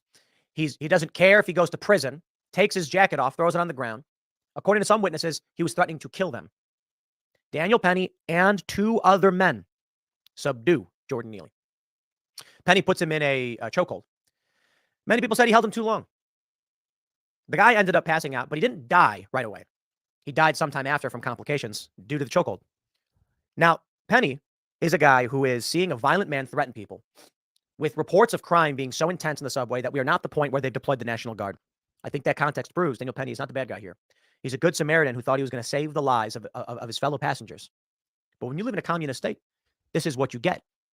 I'm going to throw it back to this quote from Solzhenitsyn, something from the Gulag Archipelago I think everybody needs to hear. In the Criminal Code of 1926, there was a most stupid Article 139 on the limits of necessary self-defense, according to which you had the right to unsheath your knife only after the criminal's knife was hovering over you, and you could stab him only after he had stabbed you. And otherwise, you would be the one put on trial. And there was no article in our legislation saying the greater criminal was the one who attacked someone weaker than himself. This fear of exceeding the measure of necessary self-defense. 1926 Criminal Code, right? Russian takeover, right? First thing they put in is you can no longer defend yourself. And if you do, you're the one who's in trouble. Did you hear that a lot these days, right? Led to total spinelessness as a national characteristic. A hoodlum once began to beat up a Red Army man, Alexander Zakharov, outside club. Zakharov took out a folding penknife and killed the hoodlum. And for this, he got 10 years for plain murder. Quote, and what was I supposed to do? He asked, astonished. Prosecutor Artisashevsky replied, you should have fled. So tell me, who creates hoodlums? Welcome to your brave new world. New York City is going to see a massive rise in vigilantism. And this is not where it begins. It has already started, my friends. This story from November. Subway vigilantes will continue until New York City deals with rampant crime. Another week, another violent incident in the subway. This time a vigilante firing shots across a subway platform to deter a mugger. You want to know why? Let me tell you why. The police are arresting homeowners. Let me tell you why the National Guard gets deployed into the subways. You may be saying, now hold on a minute, how does this make sense? You got police arresting homeowners, but they're searching the bags of little old ladies in the subway. The National Guard is not there to stop crime. The National Guard is not there to stop murder. The police on the subways checking your bags in New York, it's to stop you. It's to stop you from defending yourself and your community from these violent psychopaths. Made perfectly clear by the fact that even with the National Guard deployed, there was a shooting in the subway, in a train at Hoyt-Schermerhorn subway station. Slashing, stabbings, people are still dying. The National Guard was not deployed to stop criminals. Read the Solzhenitsyn passage. It is not about the criminals. As he wrote, the criminals, the poor souls, they don't know better. But you do. So you better fall in line. And when this guy comes to push you in front of a train, that's so unfortunate. That poor man didn't know better. Jordan Neely may have been threatening to kill everyone, but it's okay. He didn't know better. Daniel Penny knew exactly what he was doing. Therefore, he should rot in prison for criminally negligent homicide. I don't want to live that way. It is not a good thing that vigilantes are on the rise. But this is a communist takeover. These cops, right? These police officers who arrest the woman. I think we have a video. They show photos of the cops arresting the woman here. How come you got these criminals? How come these cops, they're going to take Daniel Penny in cuffs and they're going to bring him to a place where the communists are going to try and destroy him? They're also going to arrest the homeowner for trying to change the locks on her own house. These guys couldn't even prove they lived there. Stop telling me to back the blue, baby. You know what I see? I see the Democrats say vote blue no matter who, and the Republicans say back the blue. And I'm just like, you know what, man, there was a time and place for this. There was. It's not here anymore. These cops right here, this lady and this guy, are arresting the homeowner who did nothing wrong. But I'll tell it again.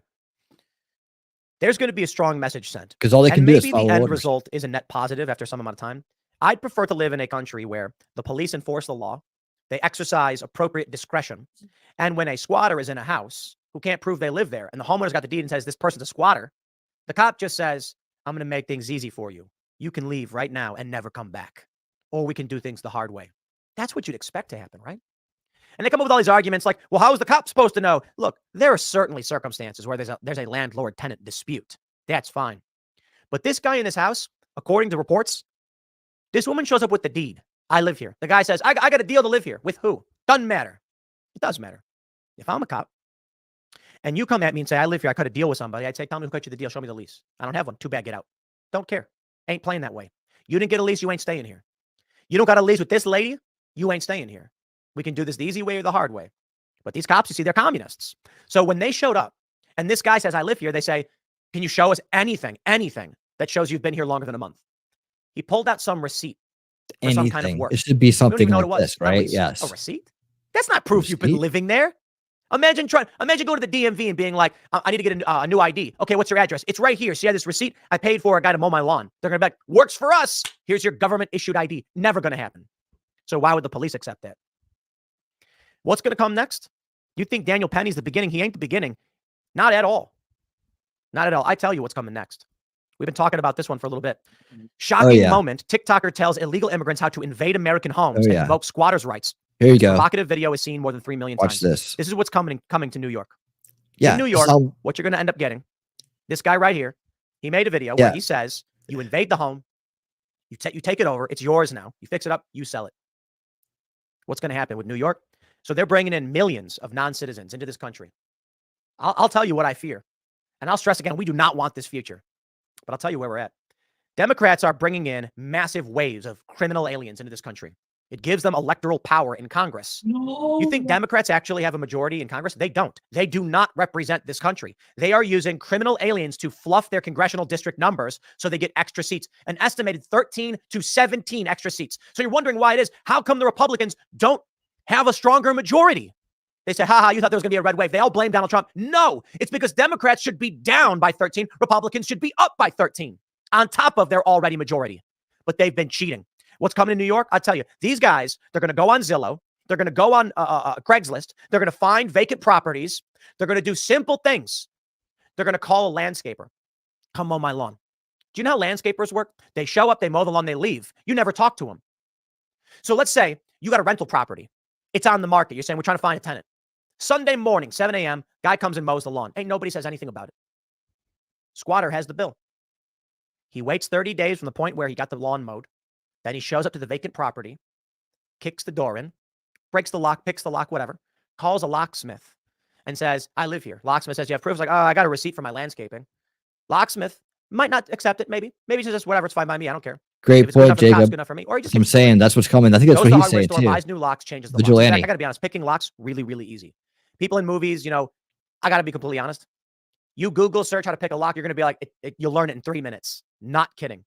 Locksmiths have things called, what are they called? Like pick guns. And they have things called rakes.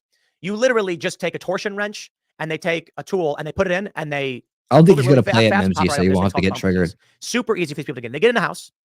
He's just pointing out this guy's Upstairs. putting They don't out the gotta think about information. anything else. One day, landlord shows up with prospective new tenants. And when they come to the door, the keys don't work. And they say, oh, that's strange. The keys I have aren't working. Squatter comes to the door and says, can I help you? And they say, what are you doing? What are you doing in my house? Excuse me, this is my house. It's my house now. In fact, I tell you what, squatter doesn't even talk to the landlord, just calls the police. Could anybody explain to me why there are squatters' rights? We just kind of blindly accept that they're there. Should there be squatters' rights? Is there a case for squatters' rights? Calls the police right away and says, I got someone trying to break in my house. The police show Agreed. up right away. They see the homeowner with prospective tenants standing there confused, being like, we don't know what's going on. The cops say, okay, hold on, knock on the door. Squatter opens up the door and says, I don't know why they're trying to get my house. I told them to leave. They won't leave. Cop says, you live here, sir? Yes, I do. Okay. They say, a homeowner says, no, I'm the homeowner. This is a rental property. Look, it's listed. And they say, sir, can you prove you live here? He goes, look, I got a receipt for the landscaping. Like, I don't know what else you want from me, but I live here. These people are crazy. But Do you want me cops to find say, it, "Okay, Mimsy? fine." That's it, I end can of story. find it. If you guys can the find end. it, send me a link. I'll play it if you You're want going to me. have these criminal aliens coming in. If you think people need and to they're going see to be it. doing things like this en masse. So do you know what comes next? It is not what you want to see. It is not anything I want to see. But you cannot bring in criminal aliens like this guy who gloat and laugh and say, steal their property. It's ours now. Ain't going to be no neighborhood watch. Neighborhood watch is organized. You get charged with conspiracy. This is wild. People started forming neighborhood watch groups because of crime. What ends up happening? You join a neighborhood watch. You put up signs everywhere. One day a guy breaks into your house. Guy in his home shoots and kills that guy. Guess what happens? Now it's a conspiracy. You guys had planned in Who's advance that? action to be taken against these Daily people. It was K. murder. Daily Take a Mail. look at what Solzhenitsyn said about communism. This is we were talking to the we were talking about self-defense on Timcast RL, I believe, and that's what happens. A charge with conspiracy. So you know what's going to happen? Ain't going to be no neighborhood watch group. Just a couple of good old boys with ski masks and crowbars. And when these people show up to take a house like this guy, they're going to wake up and they ain't going to have a kneecap no more. And that is a terrifying prospect. That shouldn't be that way. Criminals should not be taking houses. People should not be taking the law in their own hands. But the police are on the side of the criminals now, so the result is inevitable. Mafia. That's what you get. And the government, they're going to come after them for sure because these criminals in New York ain't going to want any competition. But it won't matter because they're not going to be able to trace anything. They're not going to be able to trace anything back to anybody. It's just going to be some dude and his buddy, and they're going to hear about it, and they're going to put on a ski mask, and they're going to show up in the middle of the night, and it's going to be it. What I imagine would happen then is if these vigilantes actually rise to this degree, which I certainly expect. That's why these guys fled. You don't need to do nothing. You need only knock on that door and say, I'm going to tell you this one time. You leave now. Have a good day. That's it. Message loud and clear. I have to imagine, growing up in Chicago with all these gangs, what do these people think is going to happen when they squat in a property in gang territory? The gangs ain't like the mob. Yep. But they're similar enough. Here's another thing too. If you're here illegally and nobody knows who you are, and nobody's going to be looking for you when you disappear. No one's going to be looking for you when you disappear. That's the other side of it. How are they going to charge you with murder for somebody that isn't even registered in the country? They just go into a big mass grave somewhere in the forest. They dig them up later on. They can't figure out who it is. They can't pin anything on anybody. It's open season on people like that. And that's a danger to everybody, right? It's a danger to everybody. And that's probably how it's going to look. Talking about civil war, talking about this and that. This is the invasion army right here. How do you think civil war is going to look like? Just like this. He's describing it. It's like people, if you have that archetype of the North versus the South in your head from school, you won't see the civil war that's already happening around you, right? That's what people here who got the information, know the information, can see clearly of the signs of it, that it's happening. They know clearly that it's happening because it's not going to look like we think we've been taught in school a civil war looks like, that our brains for 20, 30, 40, 50 years have been programmed to believe a civil war looks like. The Confederate flags and all this stuff and the cold winters and the muskets.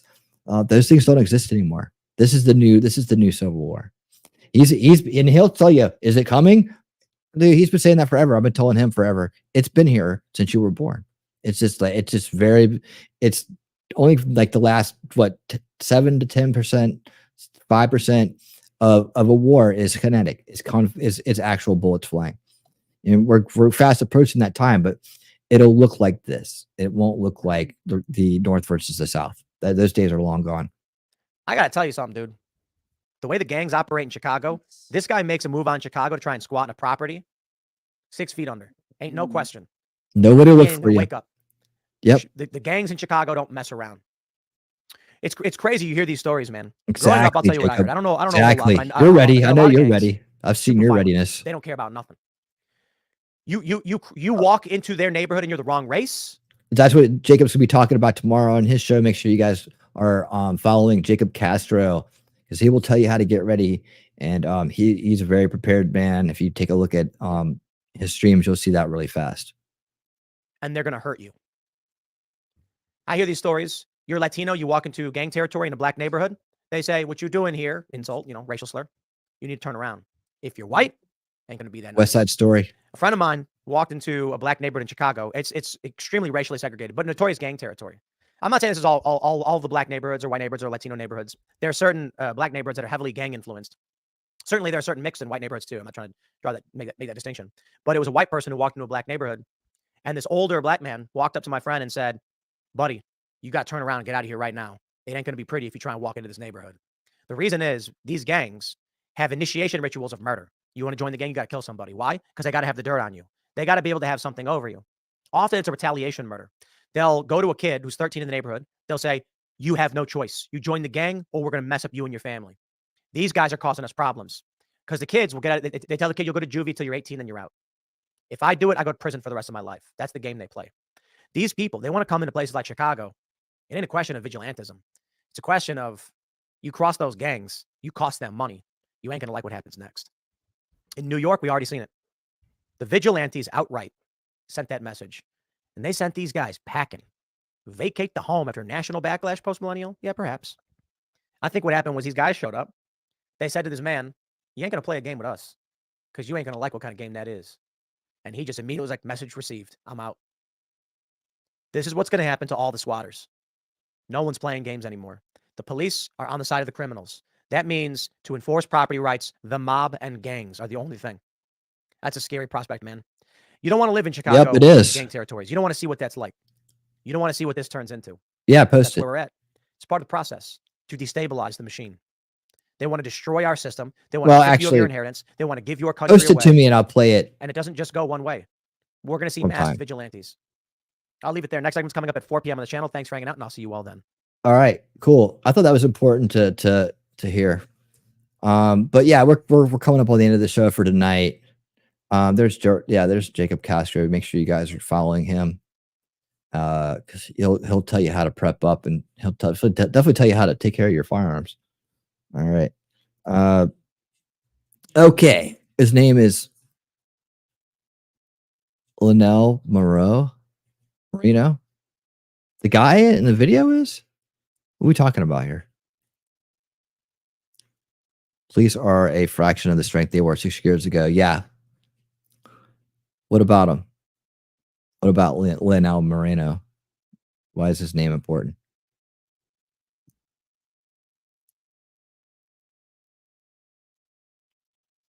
Oh, let me check my. Yeah, there's nothing over here. Okay, yeah, I want to go ahead and hop out anyways. I think we're done for the night. I don't want to, and that's the illegal name. I don't want to end on that note.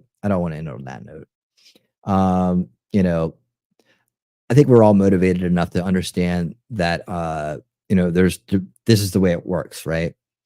This is the way it works when you allow corruption to fester and grow and spread and then be covered by more corruption. This is why we fight. This is why we show up. This is why we hang out. This is why we commune. This is why we're together to be part of the solution. This is why we're together to call it the rigged game. This is why we're together to bring in solution culture and to win reality, to be winning reality every day. Every day is a fight for reality, every day in every way.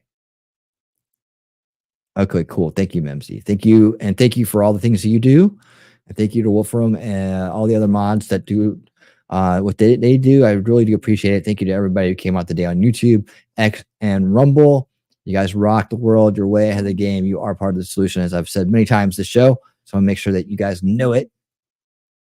For sure. All right. I will be back. I hope you enjoyed the show tonight, our first run. I'm going to send you guys over to the expert. And even though I don't ever get invited to the panel, tell them I said hi. Yeah. I mean, I don't know if I feel like sitting around on a panel right now anyways. Yeah, things to do, man. But I'll be back this Saturday night at 8 p.m. I'll try to start at 8 p.m. If not, I'll be 9. We'll see. I'm trying to start earlier, but evidently that doesn't make a difference. So, so I might just get back to our normal times. But we'll see. Just play it by ear. You guys always show up. You guys are the best crowd ever. I appreciate your love and support. And I'm here for you 100%, 1,000%, 10,000%, 10,000%, 1,000,000%, 100,000%. There we go. All right. Yeah, so I'll be back on 8 p.m. Saturday night for Winning Saturday Night. More good news. That's where you go for the good news of the week and lots of funny videos. I scour the internet for all that stuff for you guys, and that's where I put it on display. So we'll do that and more if possible. And yeah, thank you guys so much for being here. And until next time, everyone, keep on winning.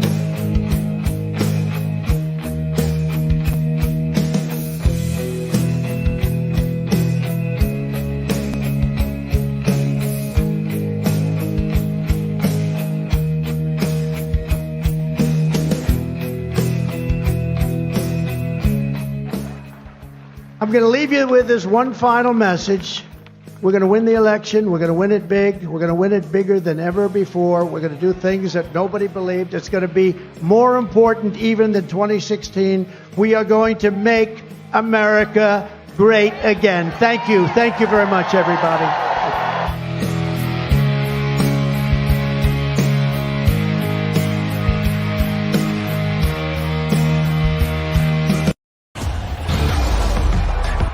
This